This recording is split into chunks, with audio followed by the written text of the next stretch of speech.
Wow, here we go. Shocker. Woo! Woo! Try to run, try to hide, break on to the other side, break on to the other side.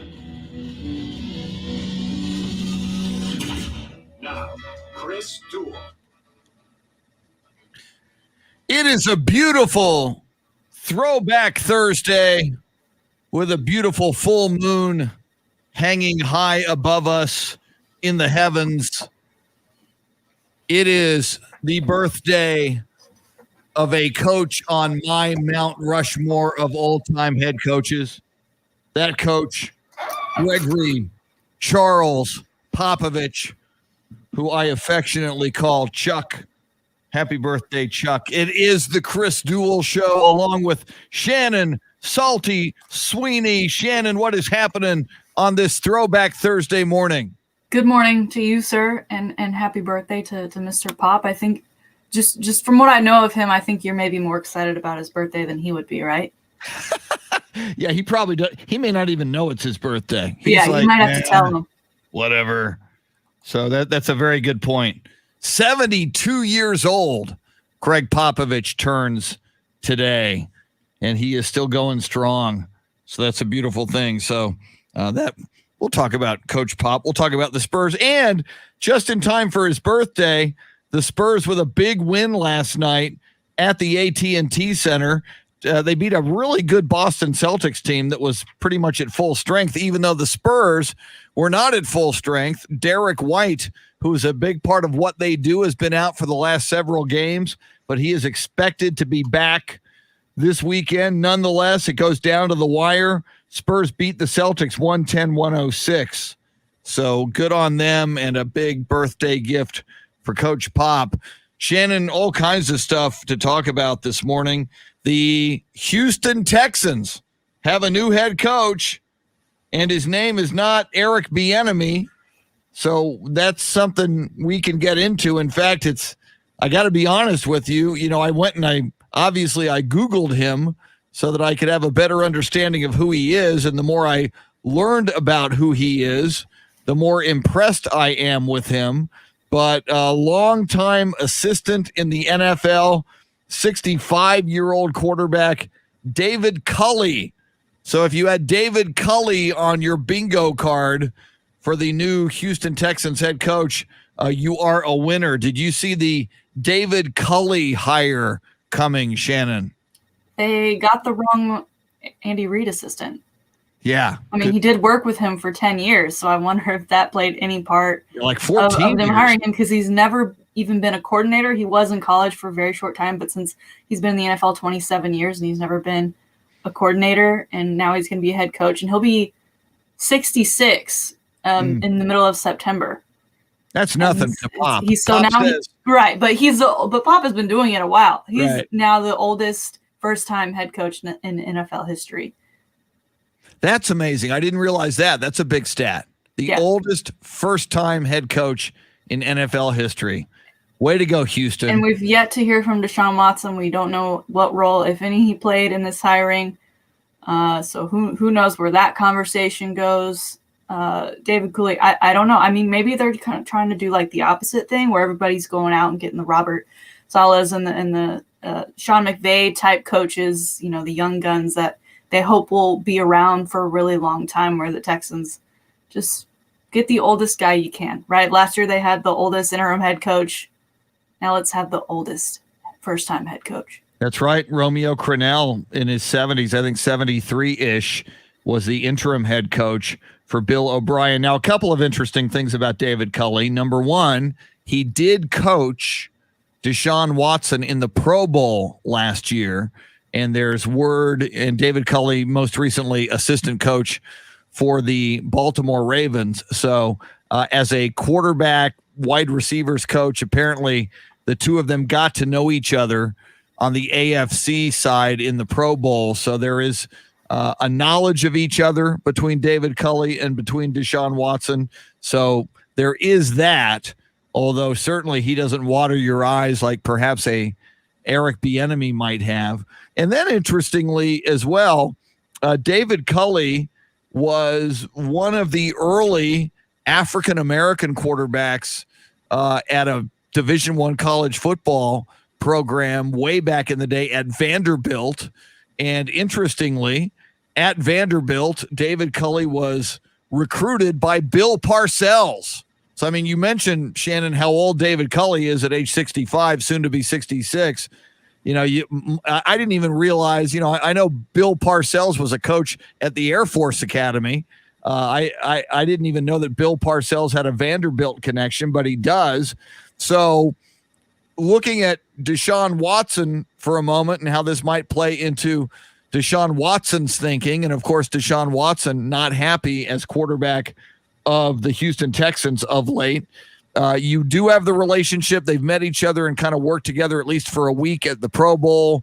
And then as an African-American quarterback way back in the day, there's at least a little bit of, obviously, Deshaun Watson doing it on a much bigger scale with the Houston Texans and at Clemson in the modern day. But, at least a little bit of perhaps some empathy and connection there between David Culley and Deshaun Watson on that level. I'm really looking forward to this introductory press conference. I wonder if we'll get any back in my day, because his day was quite a while ago. And then, of course, everyone's going to hammer home about Deshaun Watson and potentially even J.J. Watt and see what kind of answers, if any, we get from him. So interestingly, here's your list of your new head coaching hires in this cycle. And oh, by the way, the only African-American to be hired in this coaching cycle, which again is, you look at the percentage of African Americans as players in the National Football League, it's a little ridiculous. Let's see, 1, 2, 3, 4, 5, 6, 7. And the first 6 were not African American, and your 7th is. But LA Chargers, new coach Brandon Staley. Eagles hire Nick Sirianni.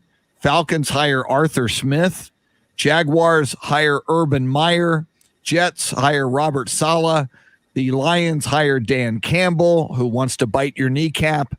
And now the Texans with David Culley. Man, you look at that list, Shannon, Urban Meyer jumps off the page. Robert Saleh has been mentioned as a hot new hire, but if I'm fans of any of these teams other than the Jacksonville Jaguars and maybe the Jets, I'm not very excited by the new coaches who have arrived on the scene in the National Football League.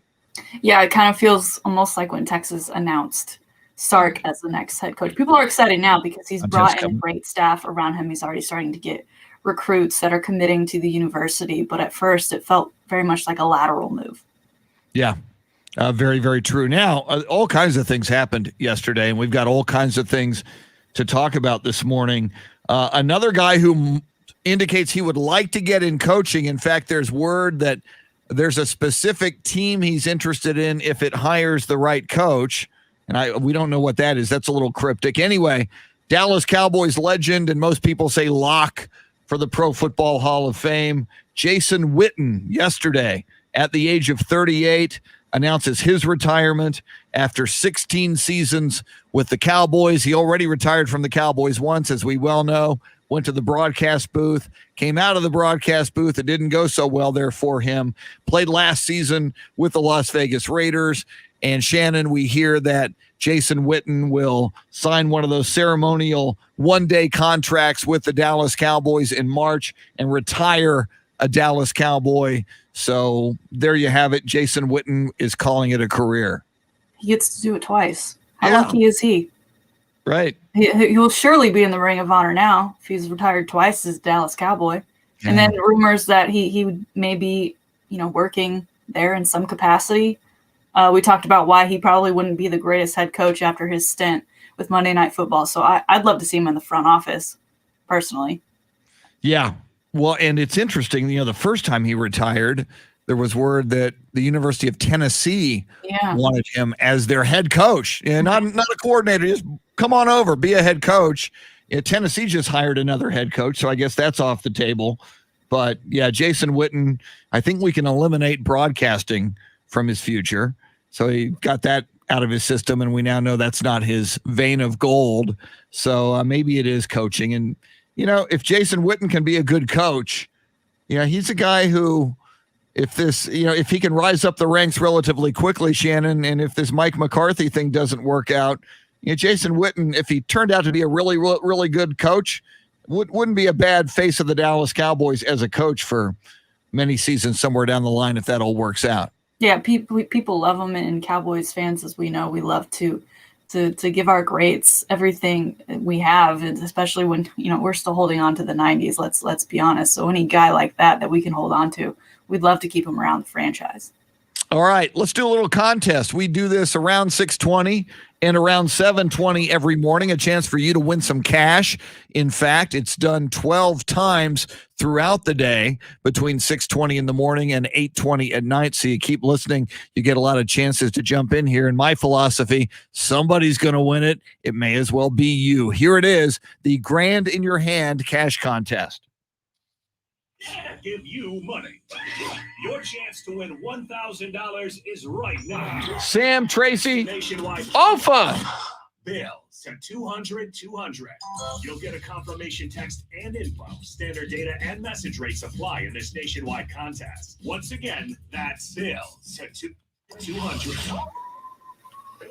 Good luck. We hope you win. Chris Duel Show along with Shannon Salty Sweeney. And if you're new to the show, or if you're not, we are streaming live video a number of places, including the Facebook pages of AM 1300 The Zone and Ticket 760. I'm noticing on Ticket 760's Facebook page right now, Ofa Lynn joins us from Singapore. She says, happy birthday to Pop. Who else is in here? Our good buddy Wes Perkins, who's a Texas Tech Red Raider, Tracy Bogert, Anthony Del Toro, Laura Burris, John Williams from Dallas, who says hashtag Tequila Thursday. Forget Throwback Thursday. Let's throw back some tequila, according to John Williams. Sam Tobias in here. So welcome in, everybody. Ooh, and John Williams reporting, Shannon, no echo this morning on Facebook Live. What echo is he referring to? Exactly. What are you talking about? I've never heard of such a thing. We're professionals. Exactly. It's a professional radio operation. John Williams, what do you take us for? Patrick Hart says good morning to Shannon. Good morning to me. Good morning, Patrick. We have not yet said good morning, ladies and gentlemen, boys and girls, friends, Romans, countrymen, to our soundscape stylist for the morning, the man who rejected a scholarship to Oklahoma Satanic University, because you got to sacrifice a goat. You got to carve a pentagram into the palm of your hand. Just a lot of extra hoops you got to jump through if you're a graduate of Oklahoma Satanic University. So instead, he went to Oklahoma Christian University, where someday there will be a statue of him out front. He is the one, the only, the lovely and talented Jeremy Fouts. Jeremy, what is up? Morning, guys. And speaking of Throwback Thursday, happy International Lego Day. International Lego Day.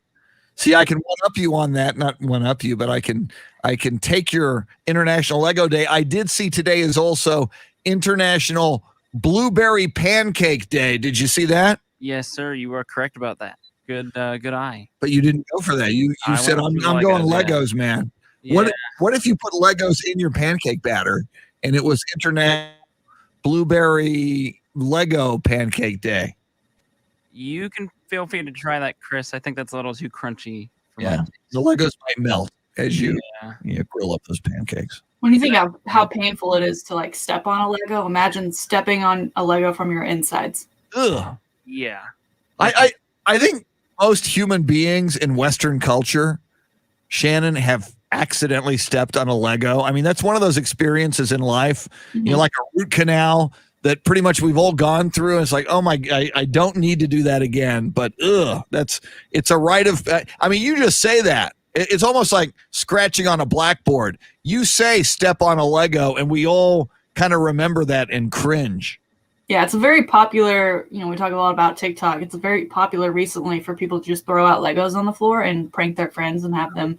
Like there's one guy who was on a trampoline and he was bouncing himself up and down on his back. And then his friend just threw out a bucket of Legos and he was already in the air. There's nothing he could do. And he just landed on it. But how horrible is that? That is We're not. no longer friends if you do No, that. that is not pranking your friend. That is sadistic. Torturous. That is evil. So, all right, let's see what else. Let's throw the phone number out. You can join us, by the way. We got a couple of great guests coming up in the 7 o'clock hour. Our good friend Tanner Carlson, who is a 1200 WOAI news reporter in San Antonio, but also a football freak, basketball freak, Longhorns freak, Cowboys freak, Dallas Stars, Dallas Mavericks freak. So we'll talk about all things sports with Tanner Carlson. In the 8 o'clock hour, our good friend and basketball savant, Carl Schoening, is going to join us. Carl is always entertaining and enlightening. See what else has happened in the world of sports. Yesterday, Shannon, the International Olympic Committee chairman, had a press conference and kind of poo-pooed the speculation out there that due to the coronavirus, the Tokyo Olympics will not happen. He said, whoa, whoa, whoa, whoa, whoa. He said, we are moving ahead. We are planning for an opening ceremony on July 23rd, which on some level, good. I'm glad you said that. But I mean, what else is it? If you don't know for sure yet, you don't say, oh man, we are so screwed. There's like no way we're going to pull this off. Okay. I mean, you come out, you put a pretty face on it on the 27th of January, which was yesterday's date. And so I don't know how enthusiastic I should be by the fact that he says all systems are currently go. We're going to do our best to make the Tokyo Games happen. Yeah, because the Olympic Committee is the one that's headstrong about making these games go off. And then you have the Tokyo officials, and they're behind the scenes really worried about, where will we be in this pandemic? Because, of course, last year we think of the 2 weeks off we all took in March and everything will be back to normal soon. And here we are almost a year later now with the vaccine coming out, but we still don't have an end in sight to this pandemic. And then you have Florida putting their hat in the ring like, well, we've got everything ready to go. Let's just hold it here. Look what we did with the NBA bubble. We could certainly do that for the Olympic Games. Of course, Florida, one of the hotbeds for coronavirus in the U.S. with like 5,000 cases a day, making it like top 5, so I don't know why you would bring them here. Yeah, good points. All right, coming up, Shannon will tell you in the very next segment in just a few moments what our poll question is. Has something to do with the Houston Texans, their new head coach, and disgruntled quarterback Deshaun Watson. We will get into that. We'll talk a little more about the Tokyo Olympics because it ties into Coach Greg Popovich on his 72nd birthday today. All that and a whole lot more. Your phone calls, 1-800-707-9760. She is Shannon Salty Sweeney. Soundscape stylist is Jeremy Fouts. We are streaming live video all over the place. YouTube, Periscope, Facebook. Check us out on video. Hang out with us. We're with you till 9. You're listening to the Chris Duel Show. Willie Walker, good morning. Hector Gomez says, my least favorite things. Number 1, root canal. Number 2, taxes. And number 3, moving. Yeah, moving is rough. No question.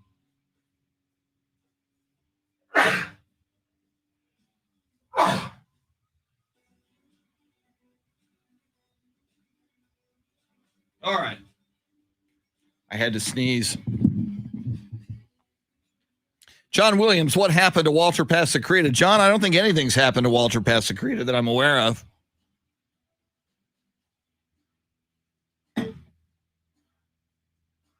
I do want to get him on the show here pretty soon.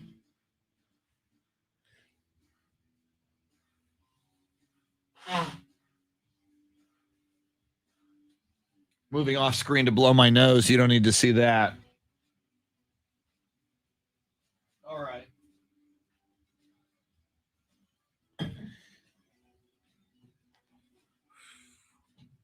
Let's see. We'll probably do this day in sports history. This day in actual history. For those of you old enough to remember, January 28th, 1986, one of the darkest days in space exploration history. and certainly U.S. space history. The Space Shuttle Challenger exploded seconds after takeoff on this day in 1986. Those of us old enough it's one of those you'll never forget that moment where you were. All the more tragic, and it'd be tragic on any level, but you had a civilian and the first teacher in space, Krista McAuliffe, which was just god-awful.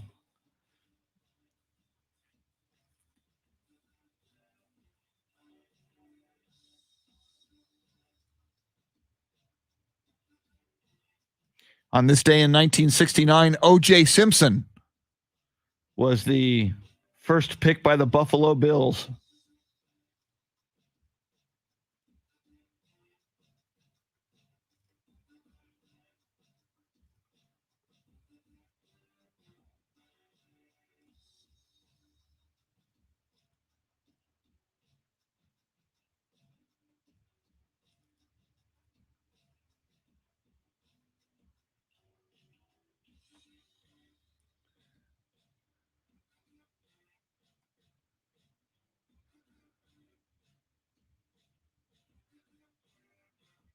Sam says, I was 2 when Challenger exploded. So, Sam, you probably don't remember it.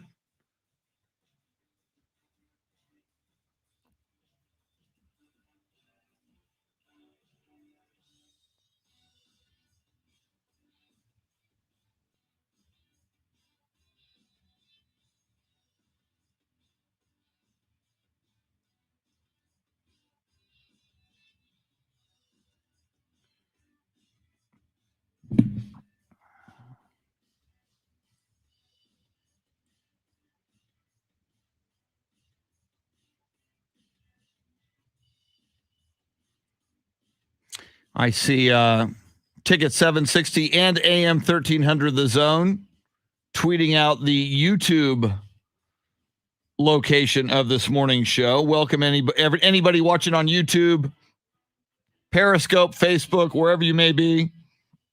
Welcome in.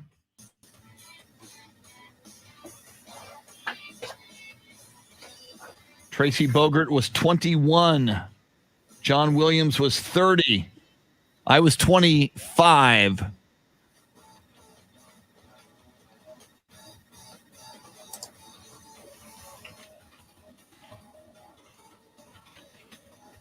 Well, and then the other thing about it was, because Krista McAuliffe was the first teacher in space, in classrooms across America, they brought in televisions because she was going to teach, it's like satellite lessons to kids across America from space, from the space shuttle. So, thousands, probably hundreds of thousands of school kids in their classrooms were watching that liftoff on television. And God, just awful.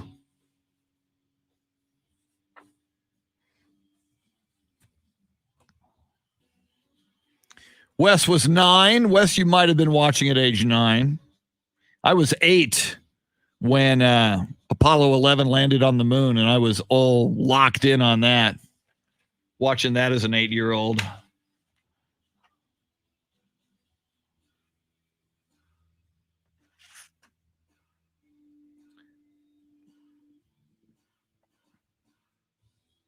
Hector Gomez remembers Challenger well. Yeah, anybody who was of age to be conscious of it or watched it, kind of like 9/11, you just can't get it out of your mind. You remember viscerally how it affected you. Let's see, I'm going to search some sports headlines here, see if there's anything we might have missed, which is impossible. How could we possibly miss anything? It's like I missed Tanner Carlson. We have Tanner typically on Thursdays and Mondays because he's in the building. He's down the hall. I think he's a great guest. And he's, into the teams that we talk about a lot, Cowboys, Longhorns, will allow him. My computer's making noises. Will allow him Dallas Mavericks because Shannon likes them.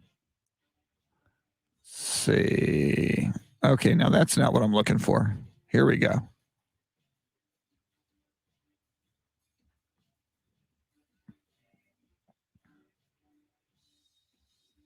What uniforms will be worn in the Super Bowl? That's a good question. I didn't know that. Let me click on that. That's a story that's out there this morning.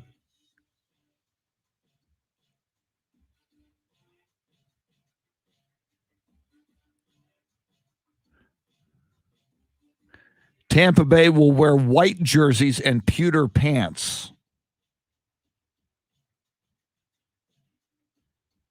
which will be an inverse of what the two teams wore when they met in the regular season. So, all right. So, Chiefs in their red, Buccaneers in their white jerseys, in case you want to visualize.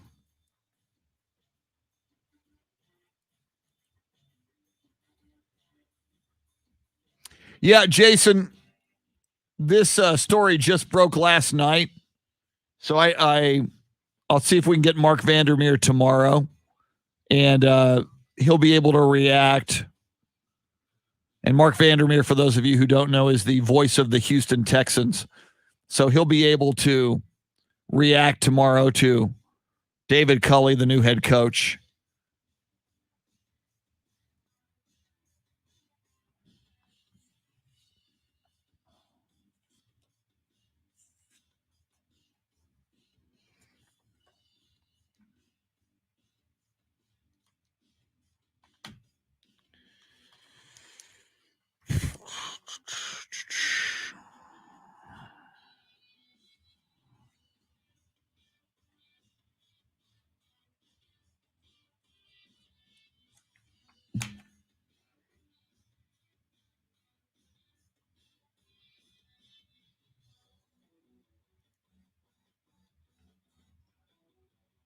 Wow.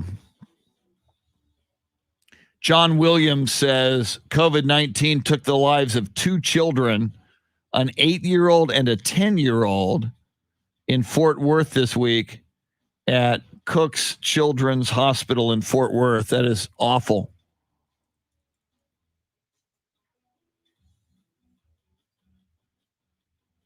Sam Tobias says, I was in band practice at Brackenridge High School when the planes hit the World Trade Center on 9/11.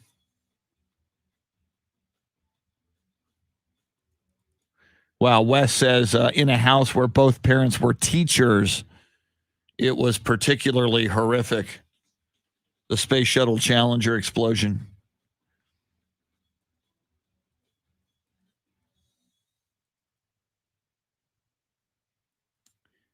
All right, Shannon, we'll do the poll question here. Here we come.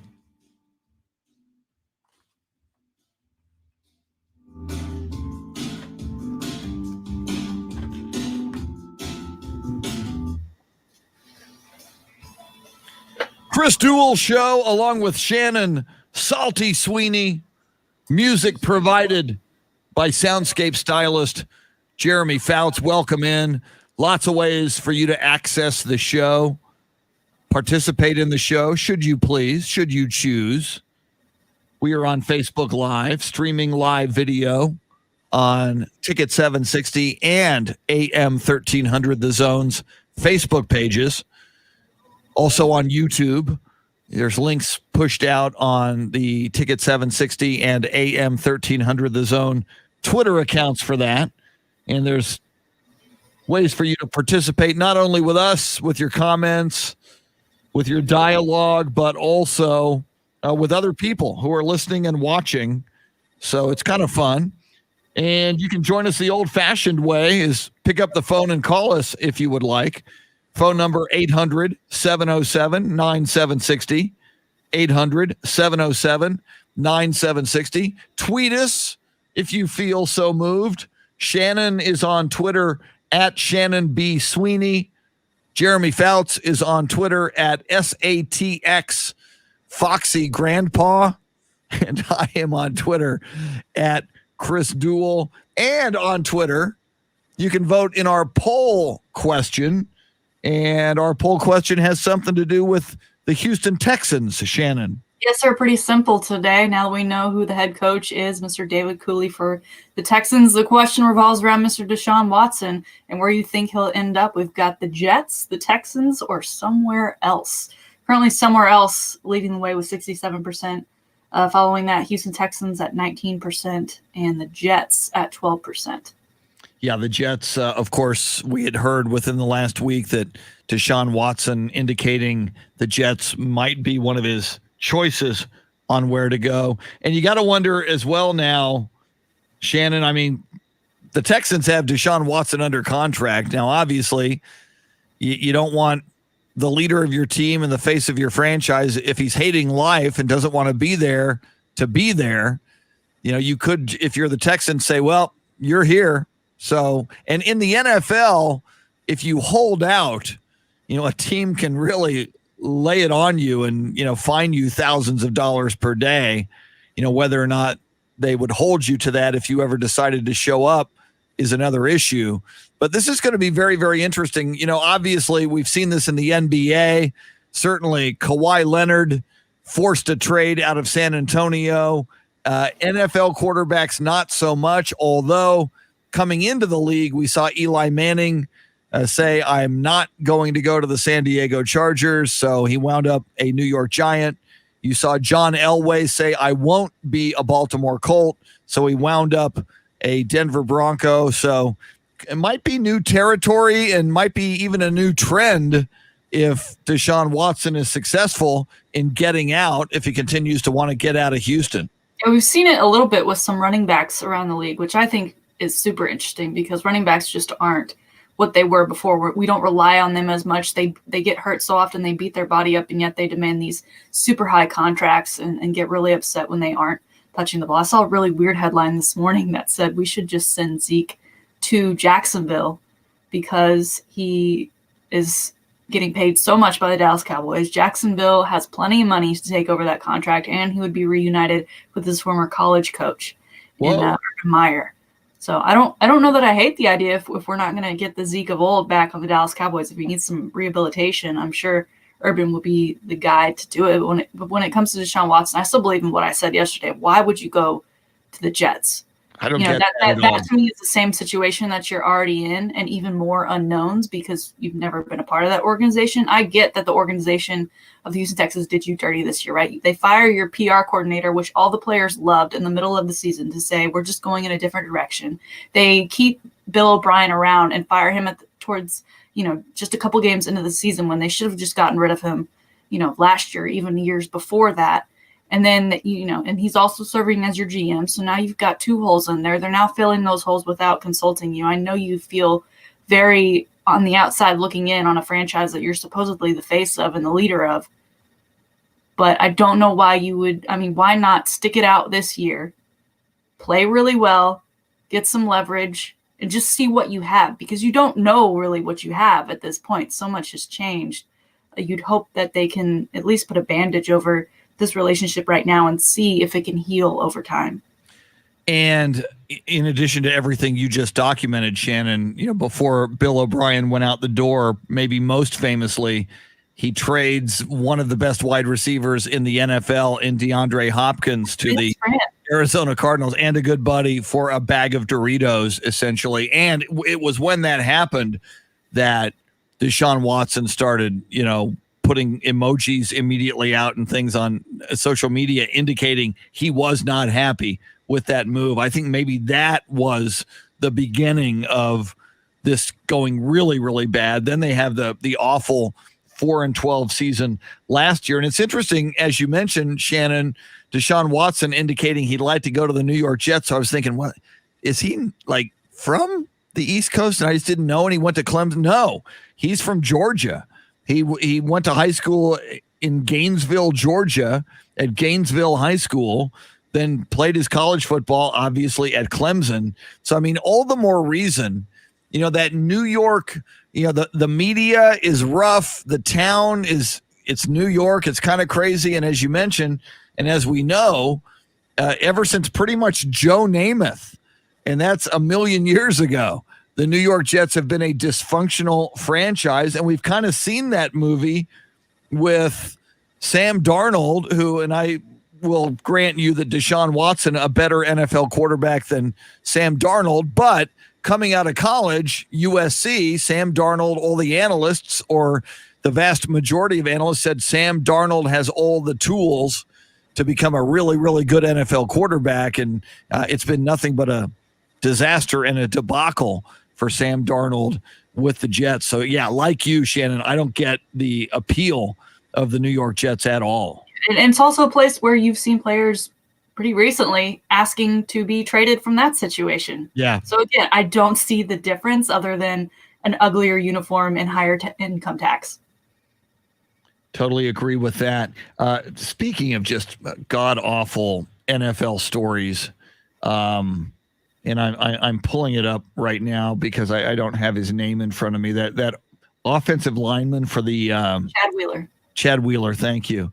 Former USC. That's where I was going to go. I was about to mention that. As a USC alum, one of the first things I went to look for when I saw that story was, where did this guy go to college? I don't remember him at USC, and I pay a lot of attention, obviously, to USC football. But Chad Wheeler, in a domestic incident, strangled his girlfriend to the point where she was unconscious, and reportedly, when she regained consciousness, he said something along the lines of, "I can't believe you're alive." Chad Wheeler is 27 years old, apparently deals with bipolar disorder. Immediately, the Seattle Seahawks released him.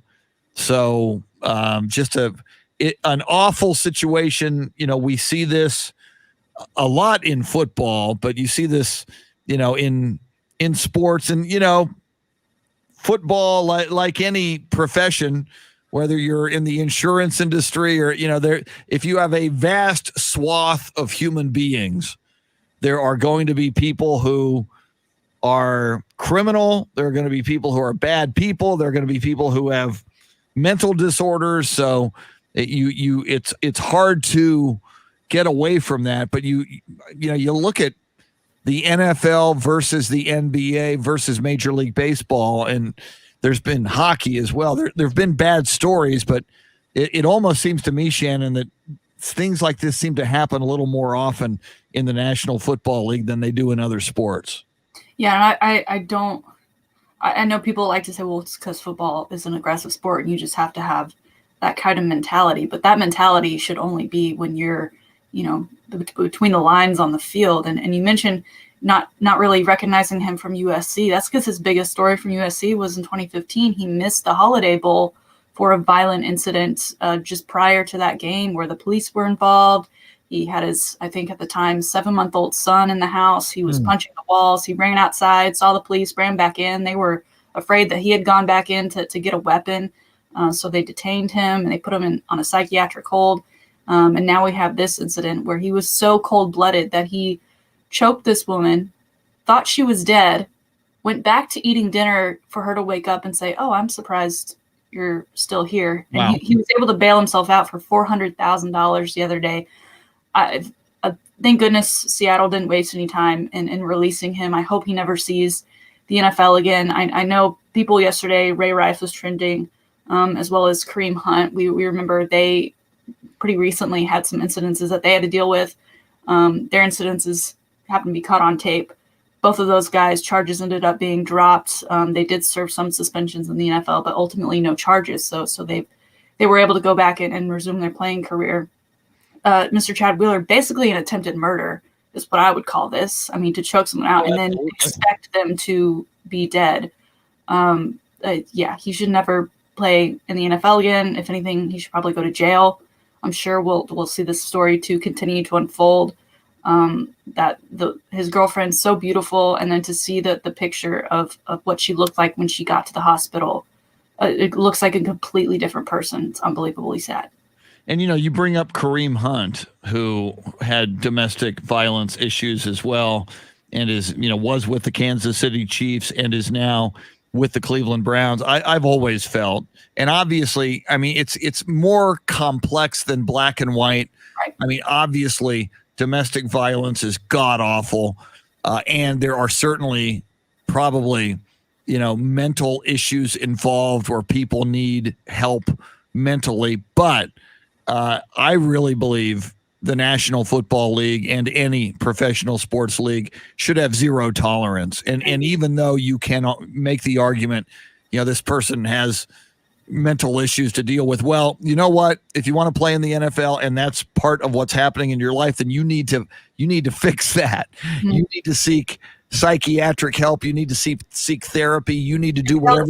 For doing those things. I've heard, in addition, that Chad Wheeler was off his meds. Apparently, Chad Wheeler had meds that he was taking to try to, correct these demons and this behavior.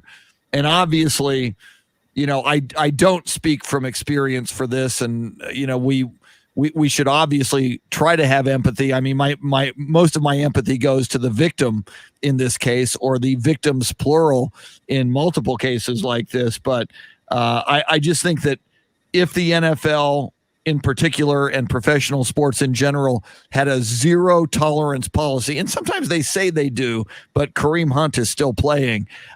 If they had a zero tolerance policy, they could say, hey, people can realize if you want to have a career living out your dreams and playing professional sports, and you've got any kinds of issues like this, you have to get them in check. And you have to seek whatever help is necessary. And that's going to benefit the athlete, and that's certainly going to benefit any potential victims who could be out there. When we have these kind of incidences arise, a lot of people like to bring in the weed and marijuana discourse, because we see players be suspended for long periods of time. They have to go play in Canada or something, Ricky Williams situation. Yeah.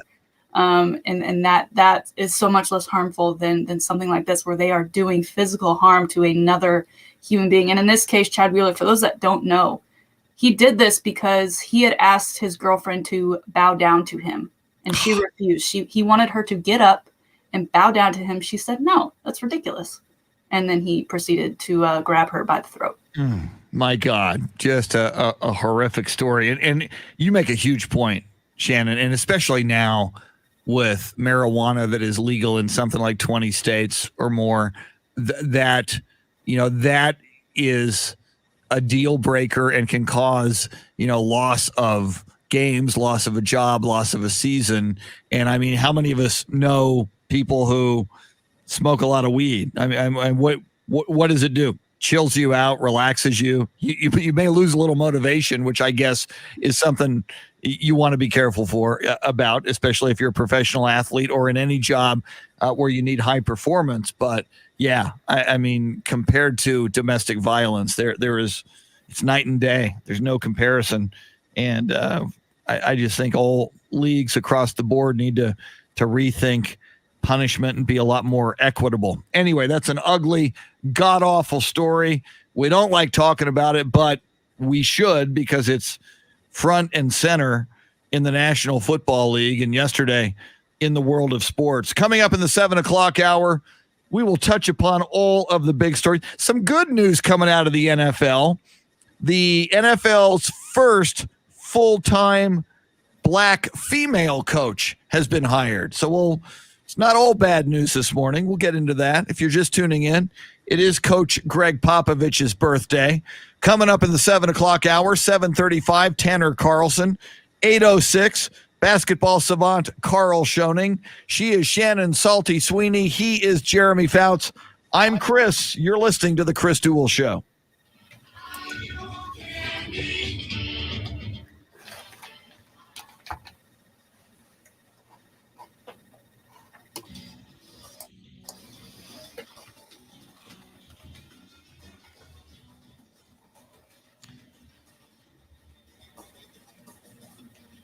All right.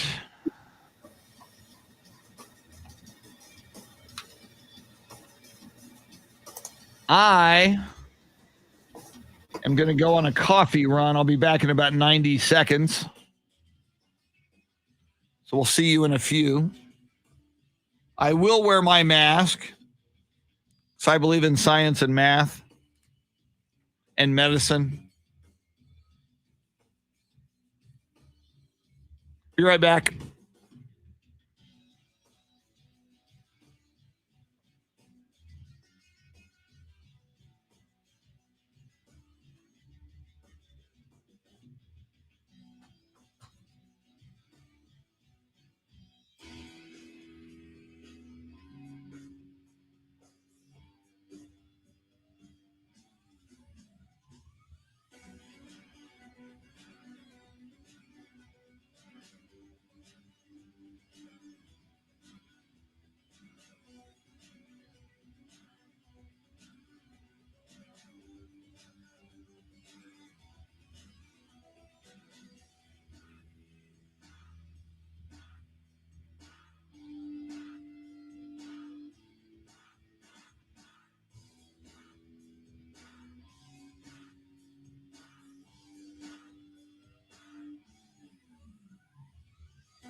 Lucinda Sullivan, good morning.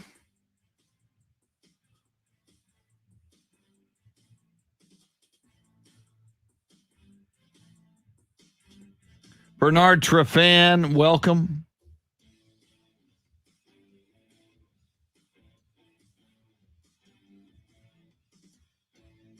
Yeah, Bernard, I need to. You make a good point about Wally. If his truck's up and running, that's another good reason to have him on. Although the Austin audience doesn't know Wally as well, but we can certainly introduce Austin to Wally.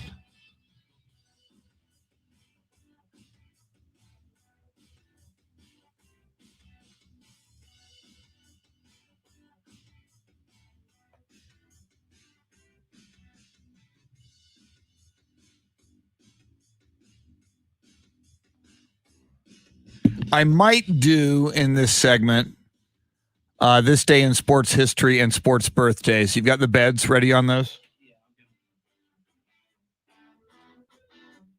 Thank you.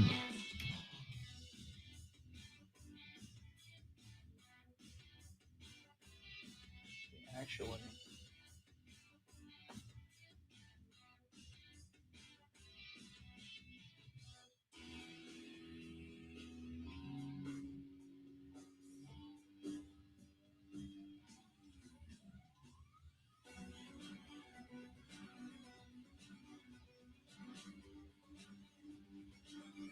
that would be 49.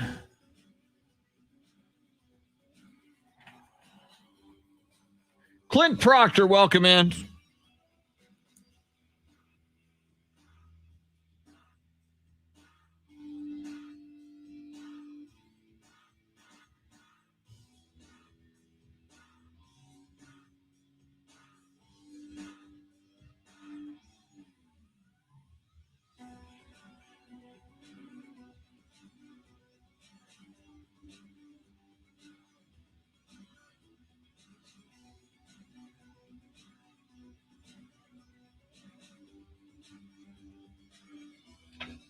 John McGee, welcome.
Clint Proctor woke up to a text that Tracy McGrady's AAU team stole a player from his son's team. That's interesting. Daniel Sosa Jr., welcome. John McGee says the Spurs sometimes look like the Harlem Globetrotters. Yeah, when the Spurs are on fire, they're on fire. Near the end of the first half last night, they went on a 29-6 run to close out the first half, take a big lead over the Boston Celtics. Hector says that'll be the start of a good streak for the Spurs. I hope you're right. It's a big quality win. A lot of people were kind of poo-pooing the win over the Washington Wizards. Although the Wizards had Bradley Beal and Russell Westbrook.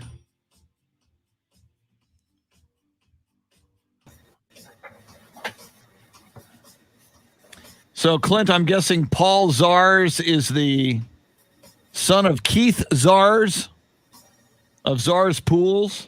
That's a guess.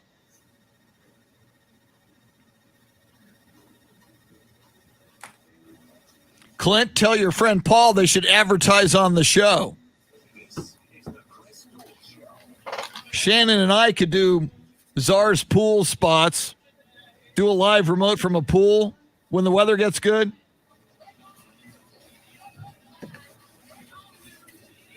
Here we go.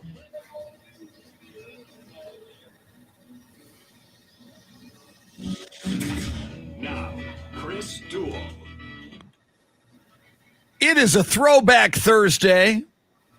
It is Greg Popovich's birthday, so that should be a national holiday, or at least a state holiday, or at least a San Antonio and Austin holiday, given the San Antonio Spurs and the Austin Spurs, even though Shannon Salty Sweeney would not take that day off because she's a Dallas Mavericks fan. All right, Shannon, as a Mavericks fan, you have revealed on this show, much to my dismay last week, that you pull against the San Antonio Spurs when they play. So therefore, you are pulling against Coach Gregory Charles Popovich. As a Mavericks fan, your assessment, your thoughts on one Gregory Charles Popovich who turns 72 years old today. Jealousy. I mean, you think of his tenure at the Spurs and how many coaches have the Mavs had since he started. I'd love to have a coach like that. So jealousy. Okay, at least you admit that. That's big of you. I enjoy it. I wish, and I'm sure you will get your thoughts on. I wish Avery Johnson would have worked out. I think Avery won 60 games at least once for the Mavericks, and I guess they couldn't get the deal done in the playoffs. But I always thought Avery was so fiery as Popovich's point guard for the Spurs, and winning that championship in '99. And Avery's number 6 is up in the rafters for the Spurs at the AT&T Center. I always felt Avery was going to be a great coach. What happened with Avery and the Mavericks? I don't know, because I was really surprised when they let him go. He's at Alabama now, right? He just left Alabama within the last – at one point in 2020, they parted ways. I don't know the untold story there, but he just left Alabama. Where in the world is he? Yeah, he's available. Mystery. He's available. So I don't know. I mean, I have heard – some rumors, and again, this is just second or third hand, may not be true. I probably shouldn't even say it on the radio because I don't get, but you think about it, didn't work at Alabama. It didn't work at Dallas. I have heard he can be tough to work with. And maybe that's just, sometimes, Avery Johnson was an amazing story. He was cut 6 times in the NBA, cut twice by the Spurs, cut once by the Spurs on Christmas Eve. Imagine that. You're about to go home to your wife and kids. You're a professional basketball player trying to make it, and this was long before Avery became a thing and became a champion with the Spurs, and the Spurs cut him on Christmas Eve. So, I mean, he's a guy at 5'11", coming out of Louisiana, a relatively small college guy. Odds were against him making it in the NBA, even when he was a Spur. The knock on Avery Johnson was, dude can't hit an outside jump shot. Just leave him open because he can't knock down an outside jump shot, which made his game-winning jump shot for the Spurs in their first ever NBA championship. And I remember the date, June 25th, 1999, to close out the series and win the first championship for the Spurs at Madison Square Garden against the New York Knicks. It was Avery Johnson on a baseline jumper on a pass from Sean Elliott that won the game for the Spurs, which made that all the more cool and ironic and fitting. But yeah, maybe it's maybe Avery's kind of hard to work with because he's so darn exacting. Yeah, I mean, you talk about a guy who has a chip on his shoulder or something to prove, or at least he feels like he doesn't. If he is hard to work with, like you're suggesting, Mark Cuban probably isn't the owner that pairs up well with you, because he is certainly hands on, and I could see some arguments happening. And then just like as a college coach, being a coach in the NBA is so different than college when you think about how much the players have a hand in what happens on those NBA rosters versus the college roster where you're the leader of the team. But if you're hard to work with, kids just aren't going to want to come play for you. And that's another good point. Yeah. And even like Greg Popovich in the modern day NBA, and Pop will tell you the reason he was able to build a dynasty in San Antonio was Tim Duncan bought into the system. Mm-hmm. Pop, an Air Force Academy graduate, he kind of runs the Spurs like a military operation, and he's the commander, and you follow the commander's orders. If Tim Duncan would have said, I don't need this, no, we're going to do it. I'm not going to fall in line with how you want to run things. Tim became the embodiment of the Greg Popovich system and culture, which because of Tim, then Tony Parker bought in, Manu Ginobili bought in. They were the big three. If you wanted to be a Spur, you had to buy in. And in that Greg Popovich, Tim Duncan era, the Spurs go to the finals 6 times and they win 5 of them. But you've got to wonder now, and Pop is 72, as you just alluded to regarding Avery Johnson, if you're kind of a hardcore disciplinarian, at least among players, modern day players may not be down with that. So that might be a problem for Avery moving forward. And, some people think it's a current problem for Pop and the Spurs because a lot of people, if you're the cupcakes of the young guns they have on that team. Yeah. I think back to that Tony Parker doc where he talked about how Pop was always yelling at him, but then it was, well, if he's not yelling at me, if he's not coaching me, then that means he's given up on me. Yeah. So, well, and there's a difference between yelling like Pop and then being an Avery Johnson and just kind of doing it to do it because you're frustrated and mad. Yeah. I talk about this story a lot, Shannon. PJ Carlissimo, who was an NBA head coach a lot, and he was a Spurs assistant coach for many years. He told Bill Schoening on the pregame show once that whenever the Spurs would make a personnel decision, the first question when they were talking about, all right, maybe we'll go get this player, he's playing with the Lakers or whoever. The question number one is he a Spur? And what that means is, can he follow direction? Can he put himself behind the team? Can he be team first and player second? And if you think about it, Shannon, most NBA players, by definition, if you're an NBA player, and now with so many one and dones, you were the man when you were a kid in playing YMCA ball. You were the man in high school, and you were the man usually with a one and done in college. So you've always been the center of attention. You've always gotten what you wanted. You've always gotten the ball. You've always been a superstar. Now you're going to come in and, kind of let yourself and let your ego go and kind of be more about the team and not about yourself.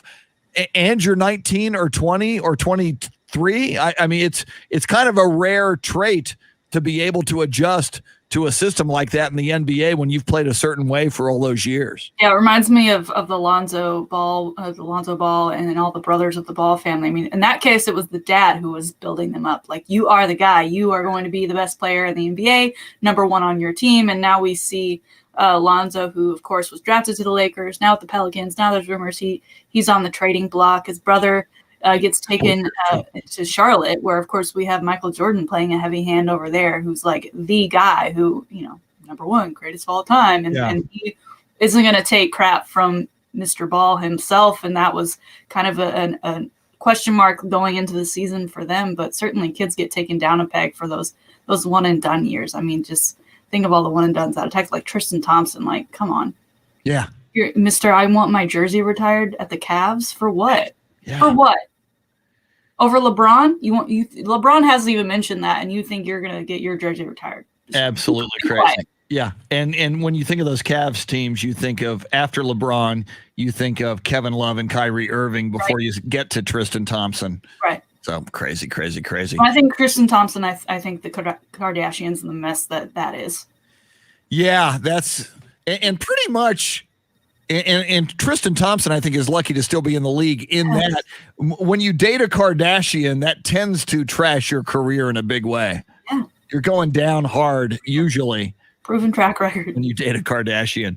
Let's take a look as we move toward Greg Popovich's birthday. Let's see what else happened on this day in sports history. It is Thursday, January 28th, and let's take a look at this day in sports history. A couple of things happened, and it's, time of year for the Super Bowl, and we got some Super Bowl talk to get to this morning. On this day in 1958, Dodgers catcher Roy Campanella was paralyzed in an automobile accident. He was one of the best players in Major League Baseball as a catcher, and he's paralyzed in an auto accident. On this day in 1969, the Buffalo Bills have the number 1 pick in the NFL draft, and they draft O.J. Simpson. Woo! Another Trojan who had some domestic violence issues. Thank you for sullying the reputation of my beloved university. Never heard of him. Yeah, never heard of him. On this day in 1984, Edmonton center Wayne Gretzky sets the NHL point score. Oh, he had a point scoring streak at 51 games that ended. He had scored for 51 straight games. It ended today in 1984. There was a Super Bowl on this day in 1990. And this is something I want to get into because they're saying the greatest quarterback matchup in Super Bowl history will be on February 7th between Tom Brady and Patrick Mahomes. A pretty good quarterback matchup on this day in 1990. Joe Montana versus John Elway. Did not go well for John Elway in Super Bowl 24, 55-10. Niners over the Denver Broncos on this day in 1990. There was a Super Bowl on this day in 2001 in Tampa, and I was there actually at Raymond James Stadium. One of the Super Bowls I had the privilege of going to was a fairly lackluster Super Bowl. Except for that halftime performance when NSYNC and Aerosmith took the stage, right? I guess. And Britney Spears and Nelly. If you're into NSYNC. Missy. Yes. The Baltimore Ravens all over the New York Giants, 34-7. Ray Lewis had a pretty big Super Bowl that day. And I think that's pretty much it as far as this day in sports history. But we've got to do, because there's one big one we've been talking about. How about a little sports birthday music, Mr. Jeremy Fouts? Been saying happy birthday to a certain person all morning long, but there's a few other sports birthdays of note. Born on this day in 1957, just had it in front of me, Nick Price, golfer Nick Price, who won the British Open, won a number of majors. He was born in Durban, South Africa. Nick Price was a South African. Now you know that. Born on this day in 1977, Dante Culpepper, former quarterback of the Minnesota Vikings, who darn near led the Vikings to a Super Bowl if there wasn't a missed field goal in the NFC Championship game. That's notable for me because Red McCombs of San Antonio was the then owner of the Minnesota Vikings. And, of course, before I get to Pop, let's see, born on this day in 1984, Andre Iguodala, NBA basketball player, among his teams, the Golden State Warriors. And I just stumbled upon this. It's not a birthday. It's not a day in sports history. But on this day in 1949, my favorite coach ever, Thomas Wade Landry, married his wife, Alicia, on this day in 1949 at St. John the Divine Church in Houston, Texas. Alicia Landry passed away just last week. Tom Landry passed away in the year 2000. And, of course, Shannon, the big birthday today on this day in 1949, 72 years ago, Gregory Charles Popovich. Have you gotten Pop a birthday gift, Shannon? I said happy birthday. That should be enough for the man who, as you said, probably doesn't even know it's his birthday yet. And he doesn't care, and he probably doesn't want you to say it. Or I guess you would have to get Pop a bottle of wine, but that would be a lot of pressure because he's a wine drinker. He's a wine guy. He's a wine connoisseur. He even owns a vineyard somewhere in Napa Valley. Yeah, I hear, and I think he's since sold his home. I think it was in the Dominion outside San Antonio, but I hear he had a wine cellar that was like the size of most of our apartments if we live in an apartment. He's oh my gosh, right into the wine thing. So happy birthday to Gregory Charles Popovich. And now for you, I think it's time for the contest.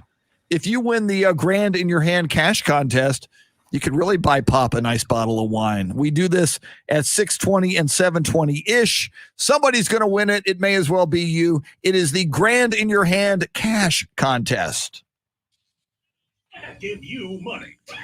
Your chance to win $1,000. Clara Josephine, welcome. Leo Zambrano. Keyword. Win to 200-200. You'll get a confirmation text and info. Standard data and message rates apply in this nationwide contest. Once again, that's win to 200-200. Good luck. Good luck. We hope you win. I mentioned that Super Bowl between Joe Montana and John Elway. A lot of people asserting, Shannon, and I guess I have to agree, that this coming Super Bowl 55, which will be a week from Sunday on February 7th, quarterbacks Tom Brady versus Patrick Mahomes, the current GOAT and the heir apparent to his throne, Patrick Mahomes. That is the best quarterback matchup in Super Bowl history. As I mentioned, it happened today. In 1990, we had a Joe Montana versus John Elway matchup. Both of them Hall of Famers now. Twice we had Terry Bradshaw versus Roger Staubach. You had that in Super Bowl 10 and in Super Bowl 13. That was pretty darn good. You had Troy Aikman versus Jim Kelly twice. Both of those guys in the Pro Football Hall of Fame. But I think we're hard pressed to and which is so amazing because Mahomes is in his fourth year, and we're already asserting that this is the greatest quarterback matchup in Super Bowl history. But I kind of agree with that. How about you? Oh, yeah. I mean, Tom Brady is what he is, and then Patrick Mahomes, the most exciting guy in the NFL right now. We learned just recently that the Bucs will be wearing their white jerseys while the Chiefs will be wearing their reds. Notable that the Chiefs won last year's Super Bowl in their red jerseys, and the Bucs lost to the Chiefs earlier in their reds, so they've chosen to go white because I guess if it's broken, you try and fix it. So that's what they're doing. But also with the history of the Super Bowl, they always come out with, you know, the in the last 20 years, the white jerseys have won more Super Bowl games than the colored jerseys. But of course, Kansas City changed that last year, winning in those reds. But it'll be a good game for both sides, I think. And you know, watching, they're pretty uniform. You know, red in Tampa Bay still feels very Tampa Bay to me. But yeah, Patrick Mahomes in red sounds good, and sounds like he could get this one over Tom Brady to then push him into the conversation of being the next GOAT. But certainly the most exciting quarterbacks to watch. And like I always say, I just really hope this is Tom Brady's last ride, even though we know it isn't. We know it's not going to be. We know he's going to stick around, keep posting stupid videos. It's going to just bother all the haters. Whoa, Miss TikTok. Why are they stupid videos? Like, it's just him smiling or saying something somewhat motivational with some sort of song with lyrics that, you know, either push you to think he's the greatest or is some sort of slap in the face to his opponent that he just wiped off the floor. And then there's highlights from the game. You're just like, I'm so tired of you. Okay, now what would you? All right, you're all over social media. You make great and very entertaining videos. If Tom Brady called you and said, Shannon, I've seen your work on TikTok and Instagram. I really like your videos, and some people are saying I make really stupid videos. What can I do to upgrade my video game? If you were consulting with Tom Brady on making better videos. What should he do to make videos that you, Shannon, Salty, Sweeney, would approve of? Well, at first I'd say, Tom Brady, I'm your biggest fan, so thank you so much for reaching out to me. This means the world. Great. And Very, very diplomatic of you. You've got to keep it real. You know, we love the videos of the dancing in the locker room that we get from other players in the league. We love to see what they do once they get home. We do not need you staring into the camera with a smirk on your face. We already know you're the greatest of all time. Show us something that we don't know. Well, the smirk, though, with Gronk walking behind him, holding up the NFC champion. Was a callback to the last time they won the NFC or the AFC championship together. What's wrong with a callback? Isn't a callback kind of nice? It's like, whoa, remember this? We've been here before. It's annoying because usually when you do a callback like that, you would then show the callback at the end. But because they've done it so many times together, people are just like, oh, another one of these. All right. Talking about quarterback matchups, Leo Zambrano on Facebook Live says the very first Super Bowl was a pretty good matchup. Bart Starr versus Len Dawson. Bart Starr of the Green Bay Packers versus Len Dawson of the Kansas City Chiefs. I will admit that was pretty good, although the game was not good. Packers won Super Bowl 35-10. Yeah, we'll judge how good the quarterback matchup is after we see the final score. Now, that would be cool, Shannon, if one way or another, whether it's Mahomes or Brady in a shootout, leading one of those teams to a last-second victory or an overtime victory with a drive and a touchdown pass. You know, I hope it's not a blowout. I hope it's not Chiefs by 17 and I can't imagine Bucks by 17. I hope one way or another it's a shootout and down to the wire and a game for the ages. That would be fun. Yeah, and that nothing like, you know, Patrick Mahomes' turf toe really becomes an issue and he has to get pulled out of the game or someone gets knocked out. Like, I want everyone healthy. I want everyone available. I want everyone going all out. I do not want to see you try and kick a field goal when you're down 8 and there's just a couple minutes left on the clock and you have timeouts to give. And let's not make poor decisions. Yeah, let's hope they don't pull a Matt LaFleur, either one of these coaches. If your quarterback is named Brady or Mahomes and you got the ball in his hands to determine the outcome of the game, yeah, don't bring in the field goal kicker. Good idea. Coming up, we'll talk more about the Super Bowl. We'll talk more about everything sports with our good friend Tanner Carlson. He'll join us in studio a little bit later at 8:06. Basketball savant and certified yoga instructor, Carl Schoening. Someday we'll do yoga on the show on Facebook Live, Shannon. So someday we'll get Carl Schoening in studio, and he'll lead a yoga class, and you'll do yoga on video, and I'll do yoga. I can't touch my toes, so we'll have to see how that goes. Yeah, I can maybe do the downward-facing dog, which is pretty much my stance every time the Cowboys or the Spurs lose. I just get into downward-facing dog pose. Mm-hmm. You know, I'm into the yoga. So, all right, quick break. Jeremy Fouts is your soundscape stylist. We'll talk some Super Bowl and more coming up. With you till 9. She's Shannon, Salty, Sweeney. I'm Chris. You're listening to the Chris Duel Show. Whoa! Musa says, I got the Rona. Wow, man, I'm sorry to hear that. I'm glad you're back with us.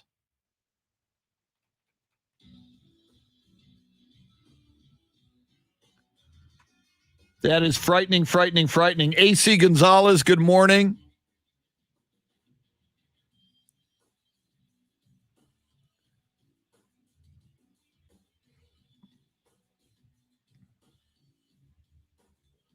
Wes Perkins says Avery Johnson got the Bob Hill treatment. He won 60 and then was fired.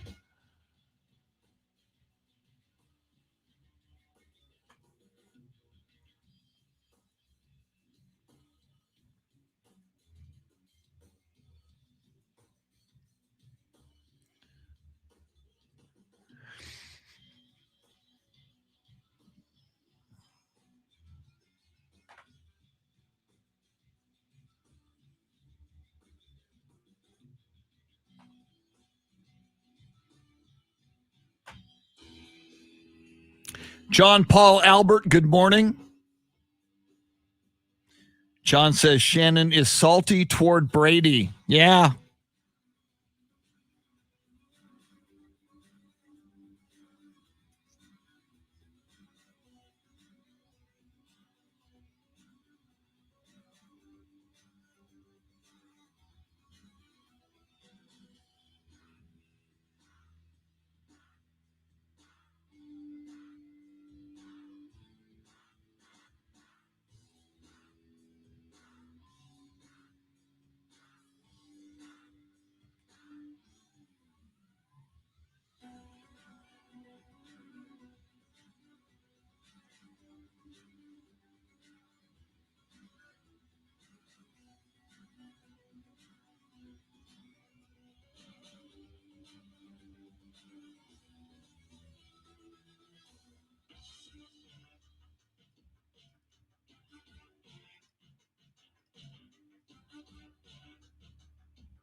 Musa says, as a Raiders fan, this is the worst Super Bowl matchup ever. Wow.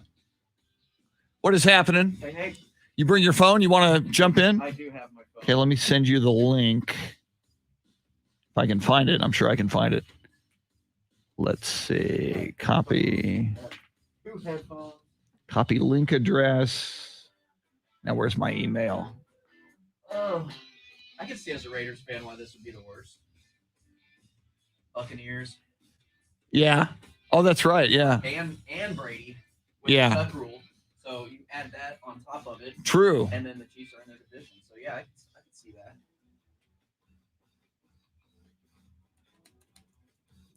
Shannon, if you can hear us right now, I just sent you the link. Tanner is in the studio. He's going to jump in on the video. Let me grab you the tripod.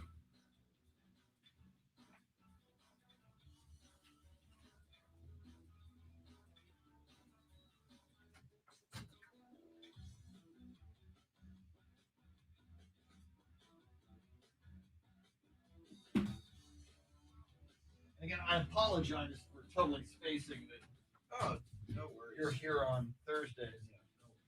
On the rundown, I even had like Wednesday on the rundown. I even actually, last night after the Spurs game, I thought it was Wednesday today, which is part of my problem. Oh, I got you. Yeah. So, sleep deprivation is a beautiful thing. That's right.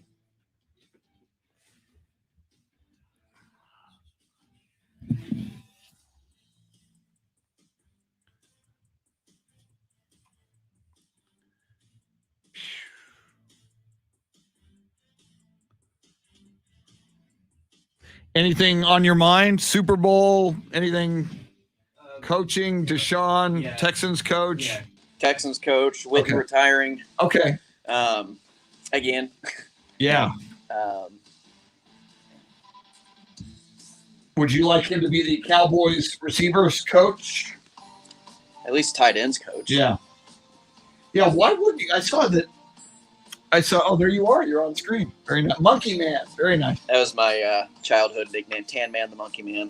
Oh, dude. From now on, then. Tan Man the Monkey Man. That I was- like that. That was You got to run with that. I was always climbing on stuff as a child. I was climbing trees. I was trying to get to the highest peak everywhere I went. Because I was short, I wanted Yeah. to see what it was like to be tall. I also have damn, it's on my phone. I hate that. Michelle Johnson, welcome in. I have I posted on Twitter, I don't know if you want to bring it up. Dallas's record not scoring 30 points a game. Wow. When they don't score 30 points since Dak entered the league, what their stats are when they don't score 30 points. Okay. And I'm going to tie that in. I can tie that into There it is. I can tie that into the Chiefs and Bucks. Yes, they have a great offense, but at least their defense is middle of the road to average. And that's all Dallas needs.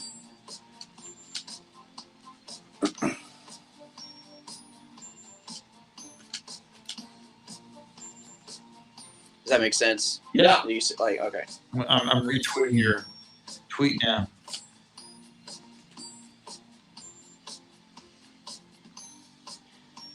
I go through a rabbit hole probably once a day Yeah. when it comes to football stats, whether it It's be great. Tom Brady, Cowboy stuff, whatever it is.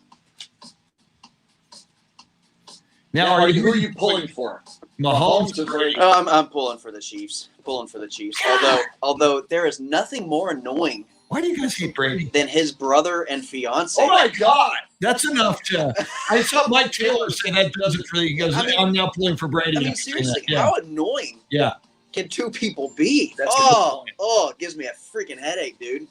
Yeah, I hate him. I hate us because they ain't us. I mean, have a little Like- class, especially as the girlfriend. I mean, I guess the wife now. They're married now. They yeah, kid, or right? fiance, Oh, fiance. wife. I don't know what they are. They might be married, but not even necessarily class as much as it is just obnoxious. Yeah. And putting a camera right in front of your face. Obnoxious and in your face. Yeah. It's just, and then screaming as Right. loud as you can. Yeah. And posting it on the internet. I mean, how obnoxious. Yeah, let's get into that too Oh. if we can. Golly, gives me a headache. Sound like my dad. Oh, I might need a microphone. Oh, damn. I might need to turn on your Oh, microphone. sorry. I dropped all Throw your it, stuff. whatever. Don't worry about it.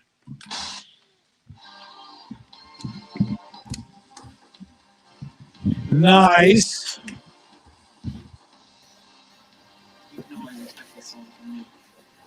I love Prince. Me too. Excellent choice. And an excellent choice for Pop's birthday, by the way. 1999 by Prince. Pop, whose birthday it is today. Happy birthday, Coach Gregory Charles Popovich. Won his first NBA championship in 1999. Chris Duel Show. Shannon Salty Sweeney.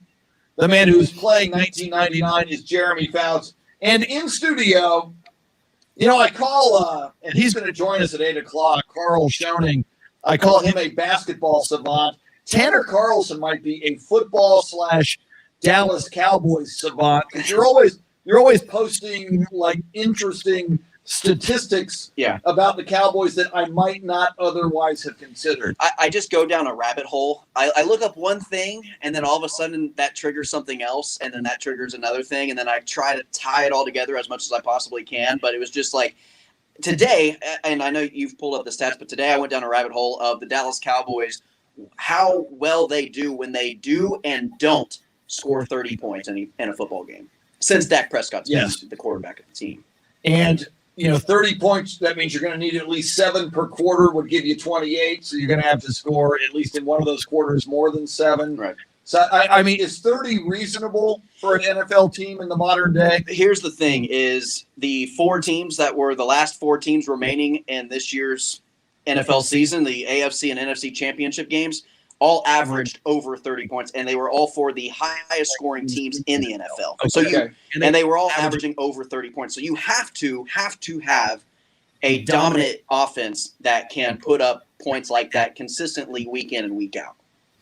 My other thing is, though, is if you have a defense that allows more than 30 points per game, you're not going to be very successful. And that's where the Dallas Cowboys find themselves, at least this season and the season before. Last year, they were 8-0 when scoring over 30 points. They finished the season 8-8.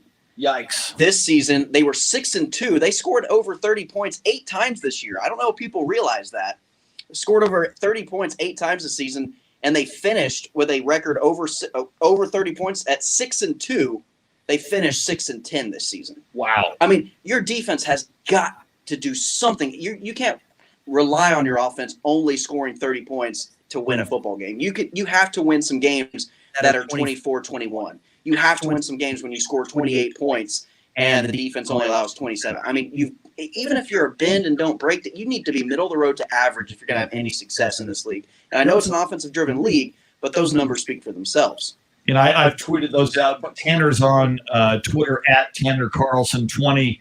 So, Shannon, given what Tanner breaks down about the Cowboys and how good they are, and they've got a great record when they score at least 30 in the Dak Prescott era, I guess the focus in this upcoming draft should be defense for the Cowboys, right? Yeah, absolutely. I mean, I thought it should have really been defense last year. Now, Tanner, with your stats, did you happen to get a look at, as far as 2020, how many of those games were with Dak? Dak had, I believe he was responsible for, I want to say 3 of those 3 of those 8 30-point games. Which is a lot when you consider when he went down in week 5, and one of those games was the Giants game in which he got hurt. And I'm not sure how many points they scored. I think they scored 10 with Dalton, so he was technically, I think, responsible for 27 of the 37 He points was they on a scored. trajectory. 30 that day. Right. And he got hurt like in the red zone, so they were going to more than likely score something. Yeah. In that scenario. So, but I guess my point is it's great. Everyone wants to talk about Brady and Mahomes and things like that. And my point is that I'm bringing it back to the Super Bowl and to where we are today with these two teams, is that the Chiefs and the Buccaneers also have a very good defense, and both teams that are so, storylines surround the two quarterbacks and how high powered the offenses are. These two defenses are playing very, very well, and the age-old saying, which will never go away, defense wins championships. Now, offenses can get you to the championship game, but you're not going to get there without a little bit of defense. At least in today's game, a little bit of defense. I'm not asking for a top 10 defense. Yeah. I'm not asking for the 85 Bears. I'm asking for a middle-of-the-road, 15th ranked, right there, smack dab in the middle defense that can get you into the playoffs, especially in the NFC East. So what is your confidence level that this Dallas Cowboys team, and we all kind of feel that we've got a very, very good offense, certainly great wide receivers. If they can keep that offensive line functioning and get Dak back, I think the offense should be just fine. What's your confidence level that they can shore up that defense? I would think that at least just having Mike Nolan not there would give you 2 more wins, maybe just automatically. Just him not being on the payroll would probably give you another 2 wins. So you're looking at 8-8, just not having Mike Nolan. And I would think that the defense, the communication and the scheme can just maybe be. I guess you need to simplify it for Jalen Smith, Van Der Esch, and these guys who are kind of running the defense, the quarterbacks of the defense. So if you simplify it a little bit and don't give them as many responsibilities, which sounds kind of bad, but might be good in the long run of things, I would think that this team can be 9-7, 10-6 with a just slightly improved defense. Like I said, I'm not looking for something incredible. I'm not looking for the top defense in the NFL. I'm just looking for average. He is Tanner Carlson in studio, and we found out just before we went on air that as a kid, he was known as Tan Man, the Monkey Man. Yeah. I like Ask. Yeah, and I like it. I think maybe in sports talk radio, he needs to become Tan Man, the Monkey Man. Well, Jeremy has an obsession with monkeys too, don't you? Ooh, see?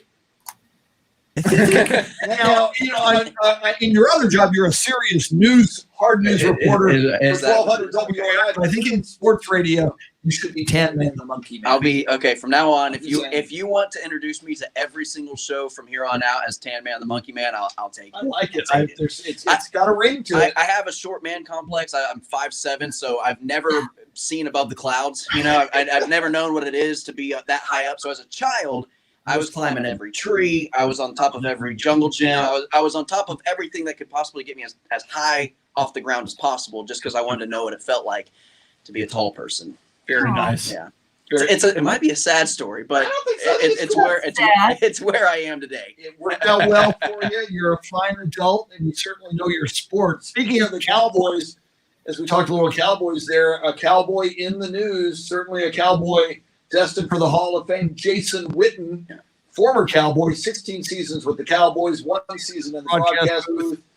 He's no Tan Man the Monkey Man in the broadcast booth. And 1 season with the Raiders, Jason Witten retires, presumably headed for the coaching ranks. Your thoughts? Yeah, I would like to see him. There are already rumors of him being linked to the Tennessee Volunteer job. Now, I don't think he needs to just directly jump into a head coaching position.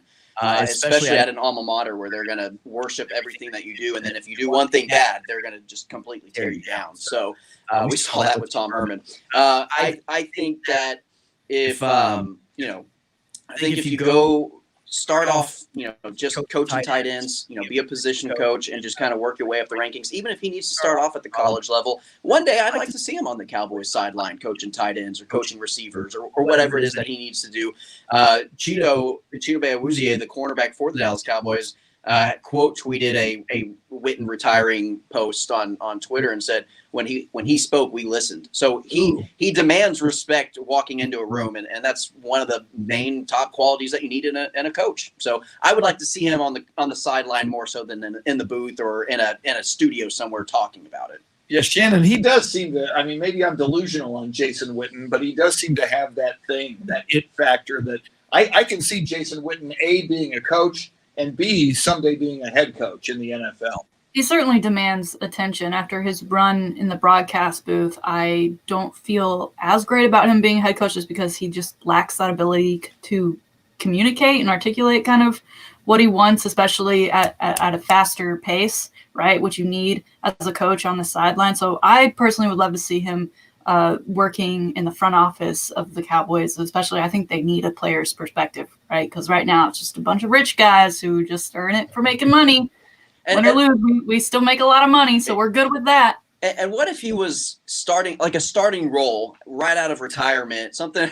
This is going to be a bad comparison, but like what Matthew McConaughey? What is he? The administrator of culture? The MOC. Yeah, of Texas. What if he was the administrator of culture for the Dallas Cowboys? Like they need something, a leadership, a person they respect, somebody who can change the culture that is surrounding that team. What does it mean to be a Dallas Cowboy? Yeah, exactly. I mean, it's not a bad idea. And it's a picture. All. And it's a picture of Jason Witten. That's what it means to be a Dallas Cowboy. Yeah, because I don't know that Mike McCarthy can instill that culture. Coming from Green Bay and where he's coming from. Speaking of new head coaches, we've got a new head coach for the Houston Texans, David Culley, 65 years old, longtime assistant, apparently coached Deshaun Watson at the Pro Bowl. Most recently, David Culley, an assistant with the Baltimore Ravens, originally recruited to Vanderbilt by Bill Parcells back in the day, and one of the early African-American quarterbacks, certainly I think the first at Vanderbilt University. An interesting hire, I must say, though, I didn't see this coming. I didn't know who the guy was. I'd never heard of him, prior to the news breaking that he's going to be the head coach of the Baltimore or of the Houston Texans. So I'm not sure. I'm going to go back to Eric Bieniemy, and I know people are probably tired of me talking about him, but I can't understand the argument of, well, maybe Bieniemy is turning down positions. No one turns down a head coaching position in the NFL. I don't care if you're going from a Super Bowl team to the Jacksonville Jaguars. You want something to be your own. There comes a point to where it's like, yes, I have a great situation here at Ticket 760 and WOAI, but if a station said, hey, Tanner, you want to have your own show? You want to do your own thing, and we're going to pay you more money to do it? I would probably have no other choice but to say, yes, I will take that job. Like that's where Eric Bieniemy is, and that's where all coordinators, position coaches, any coach that isn't a head coach, that's where they're at whenever somebody offers them a head coaching position. No one turns down that opportunity to put your fingerprints on it. So that argument of Eric Bieniemy turning things down, liking where he's at, staying with Andy Reid's second fiddle and Patrick Mahomes as quarterback is a ridiculous argument in my opinion. I don't know anything about this guy. I don't know if he's qualified. I don't know. To me, Baltimore Ravens had plenty of talent to have a better passing offense than what they showed, and he was the passing game coordinator and the receivers coach. And what has been the biggest problem for the Baltimore Ravens offense? The wide receivers. So, I'm sorry, Texans fans, I don't understand it. I don't get it, and I don't think this is going to be like Watson being like, oh boy, can't wait to play for this guy. I'm going to stay here for another 6 years and finish out my contract with the Texans because they hired this fantastic passing game coordinator. I think that was the one thing that was lacking in the Baltimore Ravens offense was a passing game, and they hired him as the head coach. So I'm not sure. I don't know. And Shannon, as you brought up earlier in the show, David Culley, the oldest first-time head coach at 65 in NFL history. That's in the era of Sean McVay and the hot young thing, and Kellen Moore almost, or reportedly was at least interviewed by the Eagles to hire a 65-year-old head coach. His first time as a head coach is a little bit unusual. When I looked him up this morning, one of the things that popped up about him was that he missed a game this season, the game against Jacksonville, due to illness. Didn't say for COVID, just said for illness. So I'm like, what illness was so bad that you had to miss that game? Was it because you're old? Is it because you're old? Well, and if it's getting older, buddy. Yeah, if it's COVID, we would understand it. Tell us. But if it wasn't COVID, it's like, dude, you need to kind of show up. Yeah, or is it one of those things where it's like we don't know? It was so late into the week that we don't know if it's COVID, or we don't know if it's the flu, or we don't know if it's just a common cold or allergies or whatever, and they were just being safer than sorry. I mean, that could be a scenario. But you're right. I mean, just one more thing. Right. It's an added thing that of unknown and uncertainty surrounding this guy. Tanner Carlson in studio with us. All right, Tanner. Obviously, we're going to bring you in next week. We're going to go hardcore Super Bowl next week as we ramp up for it. Say again? Hardcore. Exactly. But you and Shannon pulling for Mahomes, pulling against the greatness that is Tom Brady. I know where you're going with this. I'm giggling. Tom Brady's TikTok and Instagram videos, but it is. And Shannon and I talked about this. It is the among other things, the greatest quarterback matchup in Super Bowl. We've had Staubach, Bradshaw, we've had Montana, Elway, but you look at these guys, and I'm there. It's the greatest quarterback matchup in Super Bowl history. You know, we've had Manning and Rex Grossman going at it. Second Dilfer and I don't even know the Giants quarterback. I was there. Kerry Collins. I was there. I don't remember the quarterback. I don't know if there'll be a better quarterback matchup than Trent Dilfer and Kerry Collins going at it, and so that was for the ages. So no, but the only and I thought you were going in another direction with it, but Romo mentioned it in the broadcast, and he did mention like this is kind of like what it would be like a young LeBron James taking on a Michael Jordan in an NBA Finals, and I could see that. Yeah, I can see that comparison working out. So yeah, I think it is. You know, how many times are we should play? You know, Super Bowl bingo. How many times is the phrase passing the torch going to be tossed around these upcoming weeks? I mean, it is Brady to Mahomes. This is Larry Bird, Michael Jordan, Magic Johnson, Michael Jordan. You know, the send off, the passing of the torch, Jordan to Kobe, Kobe to LeBron, and so on and so forth. So this is what this is. Except we get to see it on the biggest stage in football, and it's fantastic. Now, I thought you were going to go, how can you root for Mahomes whenever he's got a wife and a brother? Talk about videos. I know they do like 6 TikToks during an AFC. Oh my gosh, they did. I don't know how many TikToks or whatever, yelling and screaming like banshees. Just, and I'm sorry for anyone listening to this on the radio because it's going to sound horrible, but just in your face. They only know when they see the points go up on the board that means something is happening. It's awful. Oh, it's so bad. And it's the most obnoxious thing, and it's all over social media. If you follow anything sports related, they're going to show some type of TikTok or video from his little brother or his fiance, and they're both in the president's suite of Arrowhead, and they're just like screaming obnoxiously, not even saying anything, just screaming. And I'm pretty sure all they hear is touchdown, and then they do it. I'm pretty sure that they did that during a Bills touchdown. They're like, yes. Oh, wait, we're not, because they're not watching the game. They're not even paying attention. It is the most obnoxious thing in the world. So Clout chasers. That's all it is. That alone sway you for this one. It almost is. It almost is. But Brady being there for his 15th time and him having a better. You know what's crazy about Brady's career is that he's had a better second decade than he had his first decade in the NFL. Isn't that just odd? First of all, we're talking in his career as decades. Multiple, and how good his second one was compared to his first one. It's unreal. It's weird to talk about. It makes me feel uncomfortable just talking about how long and how good he's been for so long. Tom Brady makes me uncomfortable. He does. He makes me sweaty. How many? Well, that might be for another reason. But how many plastic surgeries has the guy had? He's had to have 5 or 6. He has 0. No, he's just beautiful. He looks that way. Have you seen his rookie photo compared to this photo? It's like a different jawline, a different nose. He's had, I think, I'm going to go on record. On record, he's had at least 5 plastic surgeries. We will certainly explore that in the coming days before the Super Bowl. Tanner Carlson, a great follow on Twitter at Tanner Carlson 20. We will try to. Hopefully, there's more awful videos from Patrick's girlfriend, fiance, mother of his child, and his brother to help sway you before February 7th. It's not going to take much more. Coming up. Carl, we go from football savant to basketball savant. Our thanks to Tan Man, the Monkey Man, Carl Schoening, certified yoga instructor, will put us all in the downward-facing dog pose. Coming right up. Don't go anywhere. We're with you till 9. You're listening to the Chris Duel Show. That was fun. Yeah. Woo! Cool. Woo! Yeah, sorry. I just threw all your stuff on the ground. Oh, I'll get it. Don't worry about it. Yeah, no, and I'm glad you took us there on those. I meant to go there, and I spaced on it. I thought you were going there. Yeah, that was the plan. But all right, man. That was fun. Yeah, have a good weekend. All right, sir. You too. Good morning, Beth Settle.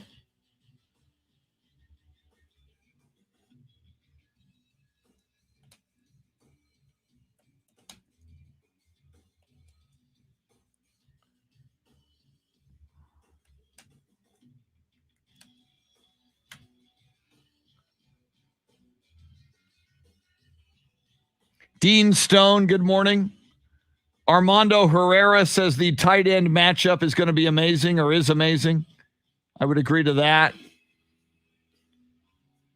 John Williams sent me a message on Facebook.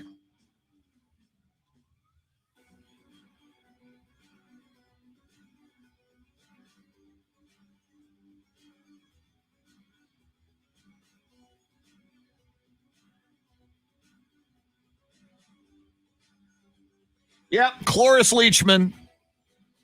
Saw that, John. Thank you.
Sam Tobias says the Super Bowl is going to come down to one thing. The team that makes the least mistakes will win. Yeah, that's usually the case. And I think for Tampa Bay to win, they need mistakes. They need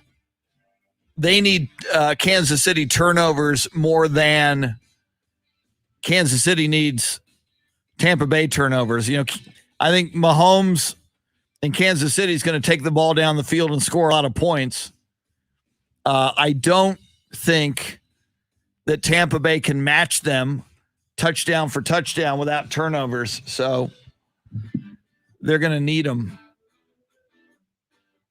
All right, I'm going to grab one more coffee and I'll be back.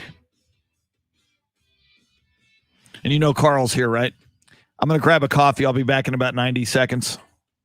Wearing the mask because I believe in science and math and medicine. Woo! Woo! Woo!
Maybe with a salt shaker on it. Carl Schoening going to join us next. A fine human being. A credit to his gender.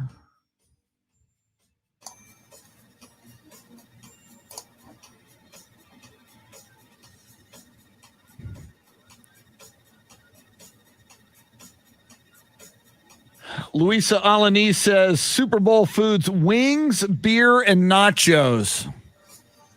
I certainly agree with all of those. That's a great question, though. Carl Fisher trying to friend Shannon on Facebook. We'll see how that works out, Carl. Do you have me in queue, Chris? I can vouch that Carl's I'm a friend with Carl, Shannon. He's not a stalker, as far as I know. But the fact that you're a Buccaneers fan, that might preclude you. So, yeah, I would add pizza to the Super Bowl cuisine. Yeah, we might have to talk about that next week. What are essential? He is there? Thank you, sir. What is essential to a Super Bowl party food-wise? I've already gone on the record. I don't like Super Bowl parties, mainly because I don't like people. I certainly don't like people talking to me during the Super Bowl when I am focused on the game. The final chapter of a book I've been reading since August. And you want to talk to me about something mundane? You want to catch up during the Super Bowl? Come on. There we go.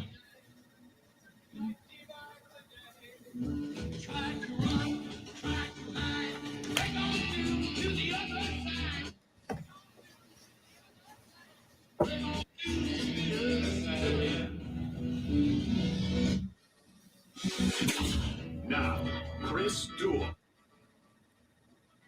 Glory, glory, hallelujah. On this Throwback Thursday, on this full moon Thursday. I was saying yesterday was the full moon. Not officially. It's actually today. I screwed that up. But that's okay.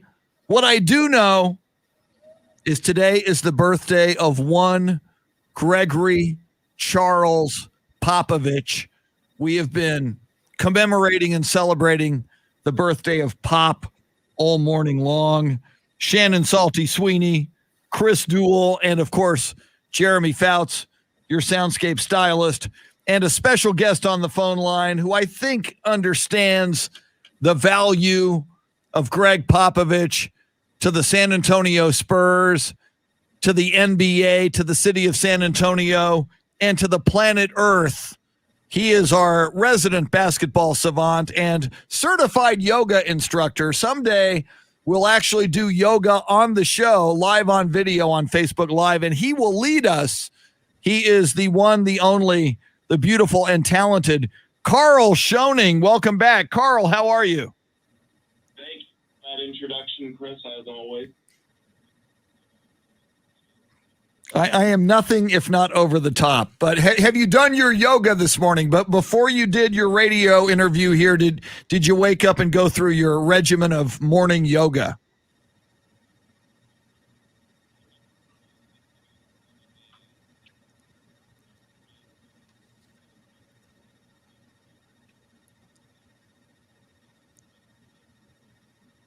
Oh my goodness.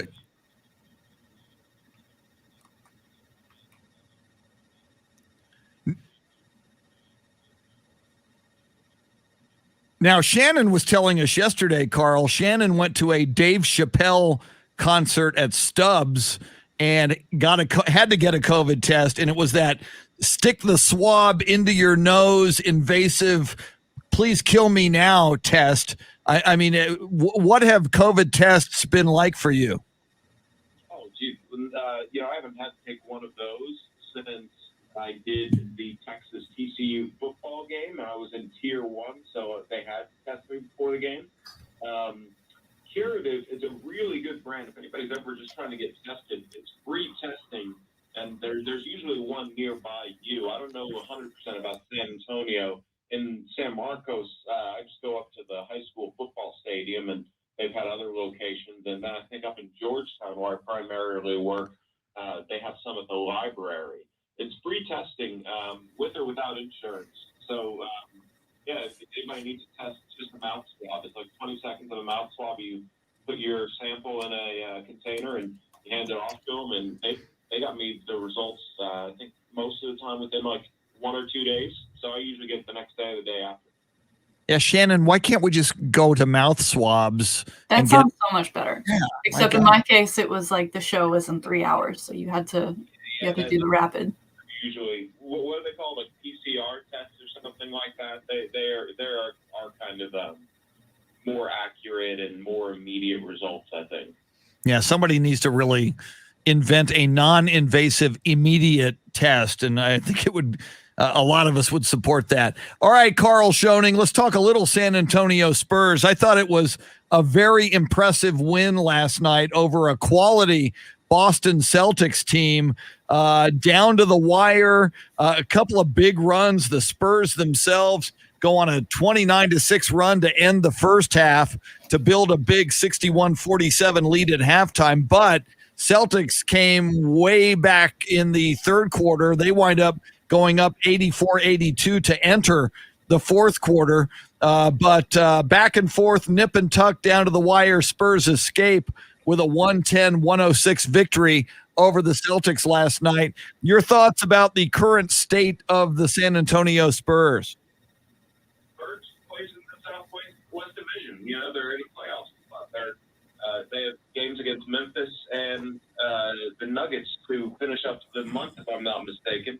And if they can get through the month with 12 wins by winning those next two, I think at the end of basically this first full month season, you can kind of say that the Spurs are a lot better than maybe the national media had portrayed them to be. And that's mainly because these young guys who hadn't really developed much of a track record have really played well. And obviously, DeMar DeRozan is still one of the best scorers in the league. And when you have guys that are willing to go out and play hard on defense and stick to their strengths on offense, you have a good basketball team. And I think the Spurs could very well be, there's a handful of games where you could maybe say that things go a little bit differently. They win those games. So, these last two games against the Nuggets and the Grizzlies are going to be a good barometer to see if they are where they want to be at the end of the first month, which is holding a solid playoff spot. And Carl, it almost seems like Greg Popovich shifted toward this youth movement in more of a pronounced way in Orlando. It seems as though, because then you had LaMarcus Aldridge, who was out with injury.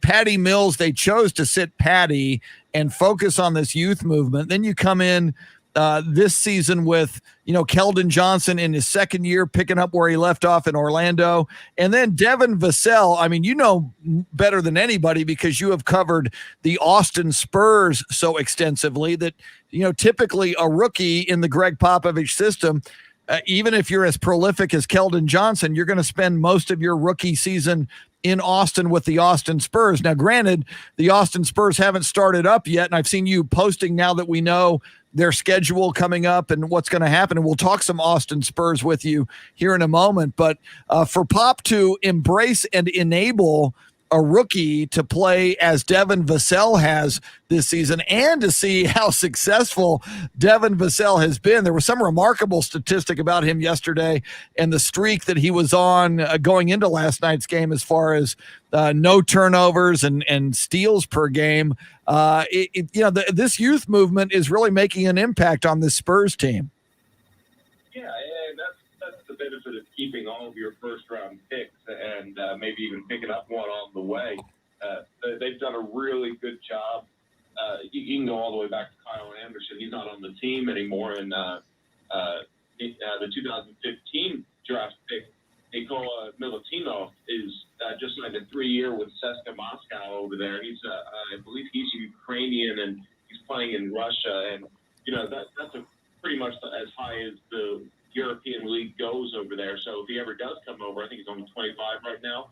He's somebody who's a pretty solid player in Europe. And then from 2016 on, DeJounte Murray was a really good first-round pick. Derek White, Lonnie Walker, Keldon Johnson, Luka Šamanić are going to get their opportunities to prove it they ended up actually kind of more or less playing the same general position as kind of small ball 4, and Keldon Johnson has just really shown that he's NBA ready to play that small ball 4, and I think that's leading to maybe Luka not getting as many minutes, but Luka is just a fun ball to play. And then you go to the 2020 pick with Devin Vassell, and he's the highest pick since Tim Duncan that the Spurs have had at 11. And, there really is a talent difference when you get into the lottery. And I think the Spurs drafting him in the lottery, when they're used to drafting in the late 20s, there is sort of a immediate NBA skill that those lottery players, you would hope, bring to the table. And Devin Vassell is already an NBA shooter, an NBA defender, and maybe he doesn't need the G League. So, it's one of those things where obviously this is a different year, and Vassell's already kind of worked his way into the rotation. And usually, especially during COVID, if you're a guy that might get some minutes, hopefully no one gets injured, but in that situation, you're not going to the G League under Pop. So I think Vassell's worked his way into that rotation. Talking hoops with Carl Schoening, and speaking of the G League, Carl, and the Austin Spurs, and you brought up his name briefly, Luka Šamanić, who was drafted higher than Keldon Johnson in 20. I'm got to get my years straight now. But 2020, or no, that was 2019. So. Thank you. 19th in 2019, and he's number 19, and he was 19. So, I mean, it's kind of normal for Luka Šamanić to still be, doing his time in Austin with the Austin Spurs. Is it that Keldon Johnson just ascended so quickly that we now regard him as kind of a breakthrough player for the Spurs, or should we be concerned about the fact that Luka Šamanić has not currently stuck with the San Antonio Spurs, and he seems to be in need of, some more work in Austin. And now I guess that'll be in Orlando, because that's where the bubble is for the G League and the Austin Spurs. It's interesting. I would say that if we were talking about college, if you have this guy that you really like, that he's an incoming freshman, but you think he needs to fill out his frame, or just overall get used to being a professional athlete, which is basically what those college athletes are. You give them a redshirt year, and you're basically 2 of those should there be a medical injury or something along those lines. The NBA isn't really held to those rules. You can essentially you're making multi-million-dollar investments on these first-round picks when they're 19 years old, and they're not done growing, they're not done developing. And in Luka's case, he wasn't really on the highest level of basketball overseas, so the Spurs might be bringing him on a little bit slower than other players, but it's not anything to really be concerned about. Last year, he averaged, I think, off the top of my head, something like 15 and 8, was a really good athletic player. But I think a lot of Spurs fans are concerned because the only flashes they see are in the fourth quarter where he hasn't been warm for 45 minutes. Maybe he got a little looser in halftime, but, a lot of these guys are usually, if they're starters, they're warmed up and they're ready to play. And if you haven't been playing for a while, it's hard to kind of rev that engine, especially if you're a bigger guy like Luka. But when he did start last year, the last game of the bubble, I'd say that was probably one of his best professional career games. He played 30-something minutes and had 16 points, and I think he knocked down 3 of 5 from 3. So he has an effortless stroke. He can put the ball on the floor a little bit. He can post up. He really is super talented, very athletic too. But I think he maybe just needs a little bit more seasoning, and there's nothing wrong with that when you're talking about a guy who turned 21 on the 9th of January, if I'm not mistaken. Wow. Yeah, think about this, Chris. 3 years from now, LaMarcus Aldridge will be 38 and Luka Šamanić will be 24. Wow, yeah. When you really put it in that kind of perspective, give the kids some time, because, the NBA is the 1% of 1%. You have to kind of basically hit the genetic lottery to get in at 18, 19 years old, and then you need to work hard to actually break the rotation. So, I believe in Luka. What I've seen from him in Austin shows a lot of promise, but definitely the same thing everybody's building for across the league is consistency is what you need. Consistency to play well, because it's hard to see, one really good game followed up by, some so-so games. So the key here is, and this is what the Spurs do so well with the Austin Spurs, is they develop how are you going to play in our system. And I think that I'm looking forward to see what Luka can do this year when he's the only first-round draft pick down there. Now, Carl, we bring up the bubble. It was obviously such a huge story over the summer when the NBA restarted in the bubble. It was almost a bigger story than the actual NBA restarting when it first kicked off of everything that came along with it, right? They basically made their own tiny village within this confined space for them to play and play safely. We haven't heard too much about how the bubble's going with the G League. Can you tell us any differences now that it's 8 months since the NBA's bubble started and how that's working for them? Well, we knew that the first bubble worked, right? No positive tests entered and thus no positive test leaves. We had a couple, random things where somebody came into the bubble or somebody left the bubble, but overall the bubble worked. And the G League really did try, as far as I understand, to have in-market games, but it just presented way too much of a risk. So, if you're going to be entering the bubble, you have to be in a 10-day quarantine, if I'm not mistaken, just to make sure you don't develop and show any symptoms and, any false negatives or anything along those lines. This bubble really is just sort of the NBA's way of kind of making the best of a bad situation. And it's really great because, even though this was going to be a phenomenal year for the G League, if things were going to be normal, they have this new Ignite. G League Ignite is the name of the team that has some of the top prospects in the NBA draft playing on the team. There was going to be a team in Mexico City. I think they were going to basically be at 30 teams in the G League, and now they're down to 18, and it's going to be a pretty condensed schedule, and it's going to be a lot like the bubble that the NBA had, where you're going to see 10 a.m. games and late night games. So it'll be kind of fun. It'll almost be like an AAU tournament that's held down there. So I'm really curious and excited to see the level of play down there, because it'll be a fun, condensed. I think they're playing something like 10 games in 3 weeks. And you said that they've got to have that 10-day in quarantine before entering the bubble. What's the process should a team call up a player to leave the bubble?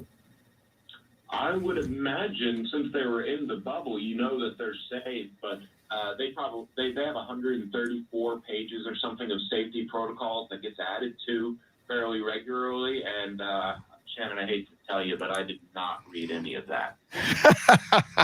I don't think. Yeah, I would have skimmed it if I looked. Yeah. Carl Schoening talking hoops with us. And Carl, Shannon and I have been talking about it throughout the morning. This is Greg Popovich's birthday. Coach Pop turns 72 today. And I often think about it. And you have such a basketball knowledge and such a knowledge of the San Antonio Spurs and the NBA. I don't think Spurs fans fully grasp just what an impact this man has had, not only on the Spurs, but the NBA and the city of San Antonio. I look back at, the city's need ultimately to build a new arena, which became the AT&T Center. If that didn't happen, and it went to a vote and it almost didn't happen, and it happened after the Spurs won a championship.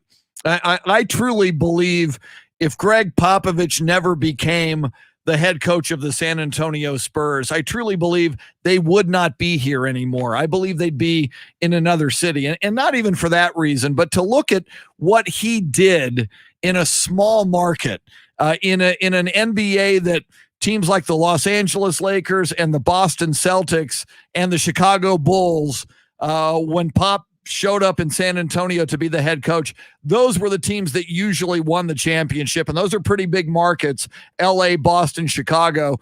To do what he did in a not even relatively, in a small market for the NBA, and to be a perennial champion and to be in the playoffs 22 straight years, just your thoughts from your basketball perspective, Carl, on what Greg Popovich means to the Spurs and to the NBA. probably go down, and it's always up for debate whenever you make statements like this, but he'll probably go down as the best coach of all time, and he'll easily go down as the most winningest coach of all time, and I imagine that might never be broken. Guys like Tim Duncan won't come around again, and I imagine if you asked Pop about all of his achievements, he would probably say a lot of it has to do with number 21, and that's true. It was almost like a Red Auerbach, Bill Russell situation in San Antonio there with just the level of consistent greatness of winning 50 games. I think that you didn't mention that, the 50-game streak. Did you mention that? Because that's I did not. Yep.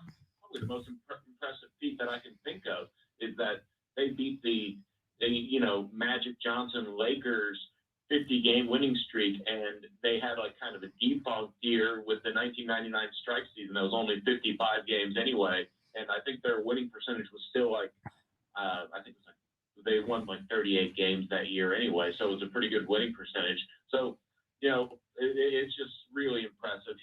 It's not easy to pick up a team in the 90s and coach all the way through 2 decades with how much the game just changes. The jump shot was only popularized in like the 60s, and thus since then the invention of the three-point line, the increased use of the three-point line, the changes of the defensive rules.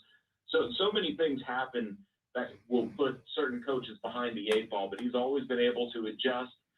Big thanks to having Tim Duncan in there, but he also developed 2 Hall of Fame players. He really was one of the first people to see basketball players without prejudice, because I think there was a stigma on European players when he had gotten in, and he sort of removed that. As we now know, there were just European players all over the place, but him and R.C. Buford were trailblazers in that sense, so that they didn't care where you were from. If you could play basketball, you could play basketball, and that led to the great careers of several European players, but most notably Tony and Manu. So there's so many things that Pop will go down for that you can just overall say that I think he is the best coach of all time. And if you were to give me a pick of coaches of all time, I think Pop is the best one that you could go with. Amen. Amen to everything you just said. Outstanding analysis. And thank you also for bringing up, we're so used to international players right now in the NBA. And you're absolutely right. You used the term trailblazers. Greg Popovich and R.C. Buford were searching the European and the global markets for players long before other NBA teams were doing that. Carl Schoening, a great follow on Twitter at KS Media 13. He is all over hoops and all over other things, and has a great company you can learn more about as well. Carl, always outstanding, sir. Have yourself a great weekend, and we'll talk again next week. Always great to be on. Thanks, Chris. Thanks, Shannon. Thanks, Jeremy. Talk to y'all later. All right. Carl Schoening, outstanding. Dude knows his basketball. Coming up, let's dive more into the Super Bowl. We'll take a look as well at what else is popping in the world of sports, what else might be happening later today in the world of sports. She is Shannon Salty Sweeney. Jeremy Fouts is your soundscape stylist on a full moon Throwback Thursday. We're with you till 9. If you want to jump in here, 800-707-9760 is the phone number. You're listening to the Chris Duel Show.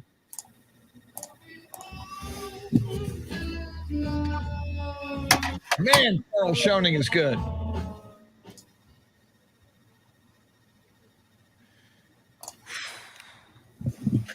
KC wins by 14 or more. Christopher Summers. I mean, a good chance of that. And I said earlier, Christopher, Tampa can't get in a shootout with Kansas City without turnovers. So if Kansas City does not turn the ball over. Oh, yep. Okay, hang on. Let me do that. I got to get used to that, Shannon. Give me a second. You are in queue. Now I should be able to hear you. Hello. There you are. See, I did that yesterday, and I forgot to do that today. Sorry about that. No, you're good. I've been out here making TikToks, drinking coffee, so I've been off most of the day. Anything, any area you want to get into here in the final segment? Anything on your mind? Well, Let's see. I mean, there's always. I mean, if we're talking Super Bowl, have you seen the Shaq Bowl thing? No, I have not. So he thinks that all the pregame, all day stuff leading up to, I guess he has no interest in the Puppy Bowl either, which I love personally. But he's got his own pre-show thing that they're gonna play games and act silly, I guess. And Zeke is gonna be part of it. Tim Tebow is gonna be part of it. You know, all these C-list celebrities are gonna be part of it, and it's gonna stream on like every single social platform you can think of. All right, let's definitely talk about that then. That's a big deal. I saw somebody yesterday. Amanda Groman's going to do a new poem prior to the game. Whoa. That's huge. Yeah. You got to check the private messages, Chris. I know. Where did you send me that? I didn't see that at all. Do you watch on the StreamYard or the Facebook stream? I tend to watch on Facebook because I see more. I need to toggle back and forth. I see more viewer/listener comments, but let me look over to StreamYard, and there's all your comments that I didn't look at. I got to learn to do that. If you look at StreamYard too, you can see the comments from YouTube and the two different Facebook streams coming in. See, on my StreamYard, I only see comments from you and Jeremy on StreamYard. Oh, you don't get to see the other comments. I don't see them unless I'm over on Facebook, so I got to figure out why that's the case, but that's what I'm seeing. Oh, that's great. See, I didn't see any of that.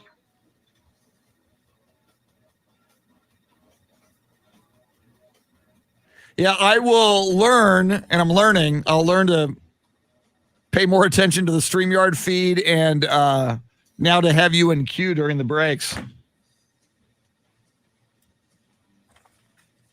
Somebody said yesterday, and I thought I bookmarked it on Twitter, somebody compared Sam Ehlinger. Somebody called him Tim Tebow without all the hype. Some NFL analyst analyzing up-and-coming quarterbacks. I think it's because of his butt and his stature.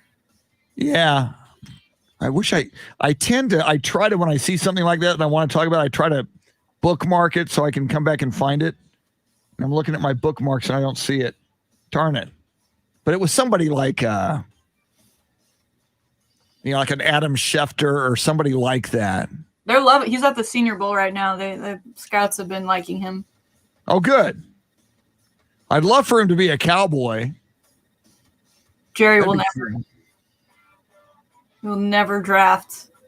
He rarely drafts Longhorns, and I don't think he'll ever draft a Texas quarterback. It's too bad. For a guy who loves money, yeah, rights to both logos. Yeah, it makes total sense. I don't know why he doesn't. Even as a backup. Yeah. I mean, as a backup, I think you would sell Ehlinger jerseys, and somewhere down the line for a possible quarterback controversy. I mean, Jerry's all about the hype and the sizzle. I think you create automatic buy-in and sizzle and excitement. And anytime Ehlinger would come in, and if Dak ever got hurt, I think it'd be huge.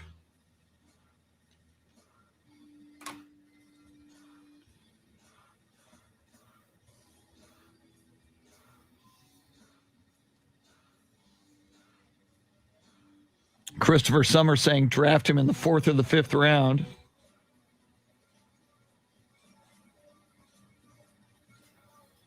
Armando says, who will be the MVP of the Super Bowl? I think one of the quarterbacks, Armando, and Patrick Mahomes is favored to win the game by 3.5. Unless Tyreek Hill goes off. True. Yes. That'd be the only other person I could think of. So, yeah, if you were going to handicap, I'd say number 1, Patrick Mahomes. Number 2, Tom Brady, just in case Tampa Bay found a way to win. But number 3, I would handicap Tyreek Hill.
Someone said Godwin.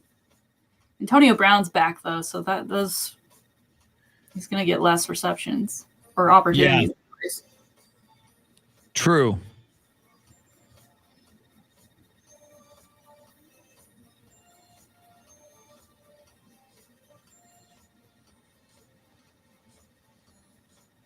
Samson Elizondo, welcome. Leonard Fournette, he could, I don't think he would have an MVP impact, but they need him and Ronald Jones out of USC to run the ball well. And Leonard wasn't even a starter at the beginning of the season for them. Yeah. He worked his way into that.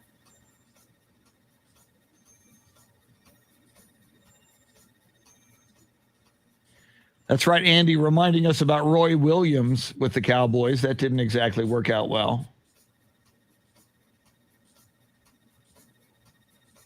And they had tried to get him from Detroit for 2 years.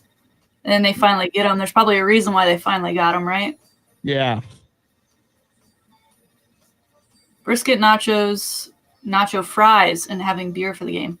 Beer is good. If the game wasn't on a Sunday, though, and I had to work tomorrow morning or the next day. Yeah, it's especially doing early morning the next morning is just rough.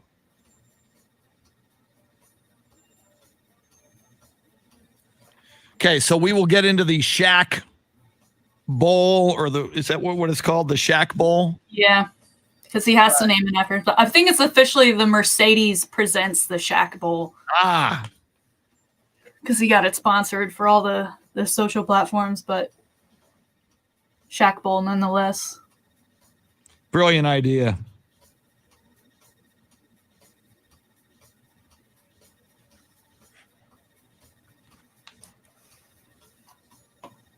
Okay, here we come.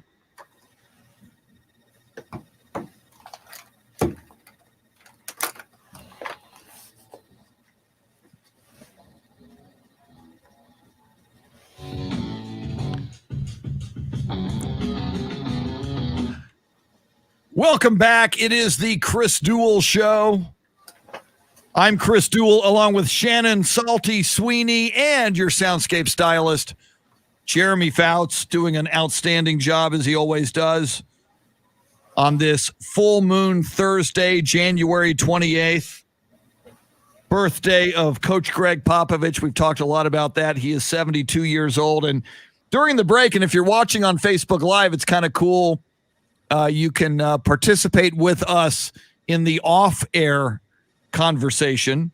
And Shannon, you were telling me off the air, and I did not know about this, because I'm terminally unhip, and you're way, way, way hip. The part of the Super Bowl festivities leading into the Super Bowl will be the Shaq Bowl, or Mercedes-Benz presents the Shaq Bowl with Shaq. This sounds kind of fun. What do we know about this? Yes, Shaq says everything leading up to the Super Bowl is repetitive and boring, so he has created his own Shaq Bowl, which is set to be aired across multiple social media platforms, including YouTube and TikTok, and it feels like hundreds of others. I don't know how many exactly, but he's invited Tim Tebow, Zeke, Nelly, Offset, Anthony Anderson, The Miz, Diplo, and many more. Wow. And they're supposed to be competing in some sort of events and activities, and they did make sure to say in the press release, they're going to have everyone's going to be tested, social distancing measures, and all that everything's going to be up to snuff with COVID protocols. But he's hoping people tune in. I like the Puppy Bowl. I like the Puppy Bowl too. I like the Puppy Bowl, and then I always go and I look up all the puppies that have since been adopted. Obviously, they're in the Puppy Bowl. They're draft choice puppies at that point. But I don't know. This could be interesting. I don't know. We'll see how it goes and if it becomes an annual thing. Did the Puppy Bowl go away? Is there no Puppy Bowl anymore? Oh no, there's a Puppy Bowl. There is what a is Puppy that? Bowl. Is it like a Discovery Channel? I think is what does our Animal Planet. Animal Planet sounds. So we're gonna have to choose between the Puppy Bowl and the Shaq Bowl. I guess. Or just have multiple. Have your iPhone, have an iPad, have a PC. Just have a bunch of different devices and watch different things at different times. When I think Super Bowl, I think Shaquille O'Neal. Exactly. Who doesn't think Shaq when you think of a Super Bowl? Interesting that Ezekiel Elliott will participate, because one of the things that we talk about. This Super Bowl is going to be on CBS. So a lot of people are saying, hey, Tony Romo makes it to the Super Bowl in the broadcast booth. And I guess now we can say Ezekiel Elliott didn't really make it to the Super Bowl, but he did make it to the Shaq Bowl. I wonder if he'll get a participation award for that one. I wonder if he'll be low-key faded, bro. He'll never let that down. He'll never let that down. And then another thing that surprised you, and I know that you're going to be excited about this, Amanda Gorman. Wow. The lovely poet, 22 years old, who read at the inauguration that fantastic poem, has a brand new poem that she will read ahead of the Super Bowl. Now, is she going to read it on the Shaq Bowl, or where are we going to see I guess on the network broadcast? Yeah, I think it's on the official Super Bowl pregame broadcast. Absolutely brilliant move by the I think NFL. she's got another one just ready to go for a Super Bowl, that she can be that quick. Crazy. If you did not see Amanda Gorman. We should have her read the national anthem. Yes. I know someone's singing it, but just have her read it. Absolutely.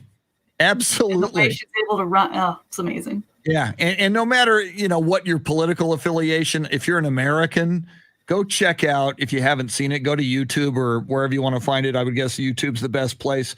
Amanda Gorman reading her poem at the inauguration a few days ago. And I just love, and I didn't know that till you told me, Shannon, that Amanda Gorman's going to do a new poem at the Super Bowl. I hope that just becomes a thing. I hope at major events, Amanda Gorman kind of becomes the poet laureate of the United States, and drops a new poem on us for every major event. That would be cool. She signed with a talent agency after the inauguration, so they're already getting her the biggest gig in the world. I mean, you'd think that the inauguration's pretty big, which it is, but the Super Bowl to Americans at least is, that is the televised event of the year. Well, and I would imagine probably more eyes are on the Super Bowl than the inauguration. I mean, that's where our country is, and that's where the world is. I mean, and that's how big the Super Bowl is. Yeah. And it helps that it's not in the middle of the day on a Wednesday. That is true. So that's why, and she's only 22 years old, which is just so crazy. I know, I get nervous talking on the radio. I don't even know how I got this job. Yeah, that's people ask me that as well. How the hell did you get that job, Chris? Tim Tebow on the Shaq Bowl. Tim Tebow's kind of fallen off the radar lately. I haven't seen. Yeah.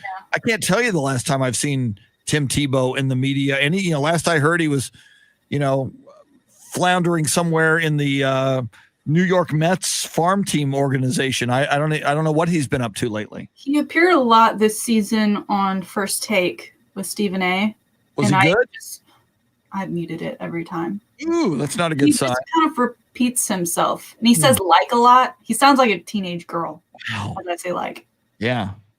But, see, I would think if you're Tim Tebow, or if you're on that level and you're going to be on First Take, wouldn't you have a consultant or somebody like watch you and evaluate your performance and go, hey man, let's look at the video of you on First Take yesterday. You were saying "like" a lot. Let's work on not saying "like" 37,000 times. Let's cut that down to 1,500.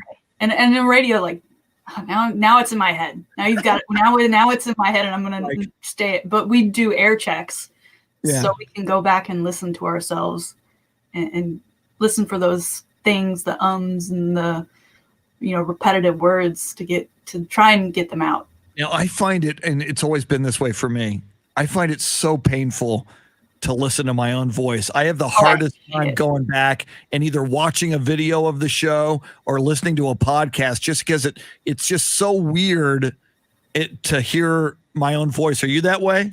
Oh yeah. And I've been attempting to create promos for the show. It's been a little difficult as we've worked on our audio issues, but I hate it. Yeah. I hate it. I'm like, let's find a good Chris one instead. Wait. We don't need to hear me. Yes, we do. It should be you and me. And it should be Jeremy Fouts, who has been very, very silent today, Jeremy. And I know part of that's my fault for not throwing to you. But, Jeremy, any thoughts on the Puppy Bowl, the Shaq Bowl, or poet? Did you see Amanda Gorman's inauguration poem? I did not. What was her poem about? Oh, my God. It was about America, and it was about vision for the future. Dude. You went to Communications Arts High School in San Antonio. You're about communication and you're about art. And you did that. Did you even, before Shannon brought her up, if you would have said Amanda Gorman, would you have any idea who that is? Maybe it's the full moon frying my brain, but no, I don't. I honestly don't think I've ever heard that name before in my life. Wow. Well, I'm glad we could educate you today. Thank you. I'm A going to send you a link Okay. on YouTube Okay. to Amanda Gorman's inauguration poem, and I think you will dig it. And your homework for the Super Bowl is to watch her pregame No. poem. I imagine we might be replaying that on the Monday after the Even Super better, we'll just have Jeremy Yeah. recite it. Word for Exactly. You can do it. Yeah. That's your assignment. Sure. It'll be your dramatic interpretation. You can even play some music underneath it, like Super Freak by Rick James. I'll Whatever you- beatbox. I don't know how to beatbox, but I'll do it. That sounds good. we will work on that. So, any other Super Bowl festivities that we know about? So we got the Shaq Bowl, we got the Puppy Bowl, and that's pretty much those are the two big ones, right? Yeah, this year, I mean, usually you hear of other concerts and activities around the city, but we all know those aren't going to be happening. Other than Miley Cyrus performing for the vaccinated healthcare workers who are going to the game, thanks to the NFL providing them with tickets. I don't know how excited you get for Miley Cyrus to perform. I know. I think she's fantastic, but I don't know how excited they would be for her. Now you say she's fantastic, and I think she's fine. She's got a great voice. Okay, but I mean, she. I don't. Yeah. I again, like Tebow, she's kind of disappeared. I haven't seen a lot of Miley Cyrus lately. Well, we keep bringing up TikTok. That's where she's been. She's been commenting. There was a trend where you would use her latest song as a sound and then say, if Miley comments on this, I'll do this. Well, then she started commenting on everybody's TikToks, and they were having to get tattoos and dye their hair and do all these crazy things because she followed through. And that's actually where this performance, if you're not one of the healthcare workers who's going to be there, it's going to be streamed live on TikTok. Very, very cool. And we do know, Jeremy, you are a TikTok guy, correct? Yeah, I've dabbled in some TikTok before. I will admit. Have you I've not done? made one. Have you made if Miley Cyrus likes my video, I'm Jeremy Fouts and I will do this? I haven't, but that would be a good first TikTok for me. I don't know what I would do. It has to be crazy enough for her to comment. Yeah, I can't think of anything off the top of my head that she would want to comment on. I'm not that exciting. Maybe. Oh, you know what I would do? I would say if Miley Cyrus comments on this, I will eat a Lego blueberry pancake. Oh, nice. Bringing it back. On full circle on National Lego Day and on National Blueberry Pancake Day. Yeah, I think Chris and I would sign some sort of document though to get us out of any medical issues that might occur for that we Yeah, we don't need that's liability. definitely a Miley signature on your end there. Wow. Yeah, I don't think I get any health benefits, so that would be on me. But that's okay. It's worth it. For Yeah, we're definitely signing something if that happens. So, all right, Shannon, you are infinitely hipper than I am, certainly in the world of social media and TikTok. Other than Miley Cyrus, who else is a huge TikTok presence who is a celebrity? Well, so TikTok's algorithm kind of works in that it gets you where, like, if you tend to look at somebody's page after you've seen their TikToks, you'll see them more. So it kind of figures out the things you like. And then every now and again, they change the algorithm and you're like, how did I end up on these weird TikToks that I've never seen before? And they have nothing of interest to me. But Gronk's brother, I don't remember. I think it's Chris. And he was a cowboy at one time. Former player, and he's slimmed down and bulked up. I mean, he is ripped. He's been on Shark Tank, but he answers a lot of people's questions. They ask him a lot of NFL questions, and he's really great with answering them. So if you're on TikTok, I would totally recommend checking him out because it's just good, like, behind the scenes, especially for someone like me who's never been in an NFL locker room, much less a football locker room, to kind of, get the ins and outs of, people ask about meals, what it's like to travel. And then obviously we talked about the Super Bowl tickets and how that works the other day. So he's got a lot of good insight that you wouldn't normally get from a player. Yeah, I'm going to have to go look for Chris Gronkowski. I actually, years ago, I had him, we did a live remote for another radio station at a LASIK eye center, and Chris Gronkowski was there to get his LASIK done. So we did the whole show with Chris Gronkowski, and he was a Cowboy at the time. So that would have been, he was a Cowboy in 2010. So I think that was right after the 2010 season. So like 11 years ago. So I actually did radio with Chris Gronkowski. He went on after the Cowboys to play with the Colts, the Broncos, and the Chargers. And I guess now he's just a hanger-on for his brother Gronk, right? Well, he's got, I said he went on Shark Tank for this. I think it's a bottle of drink or some sort of sports drink of some sort.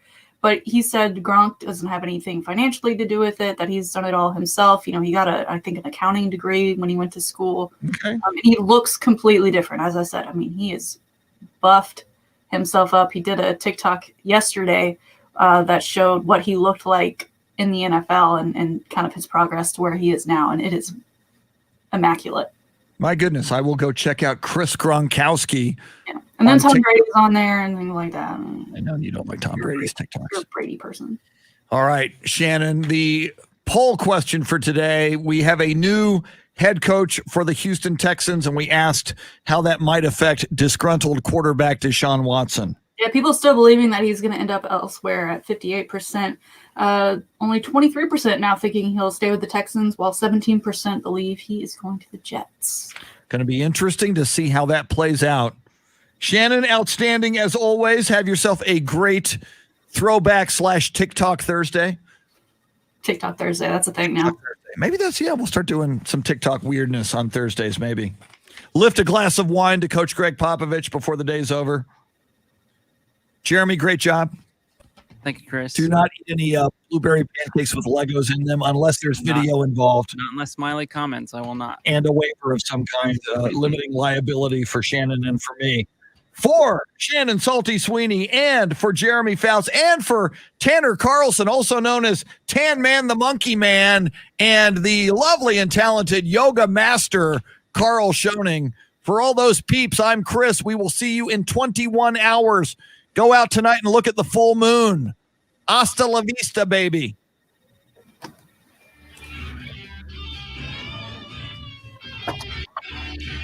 Woo! Have a good day.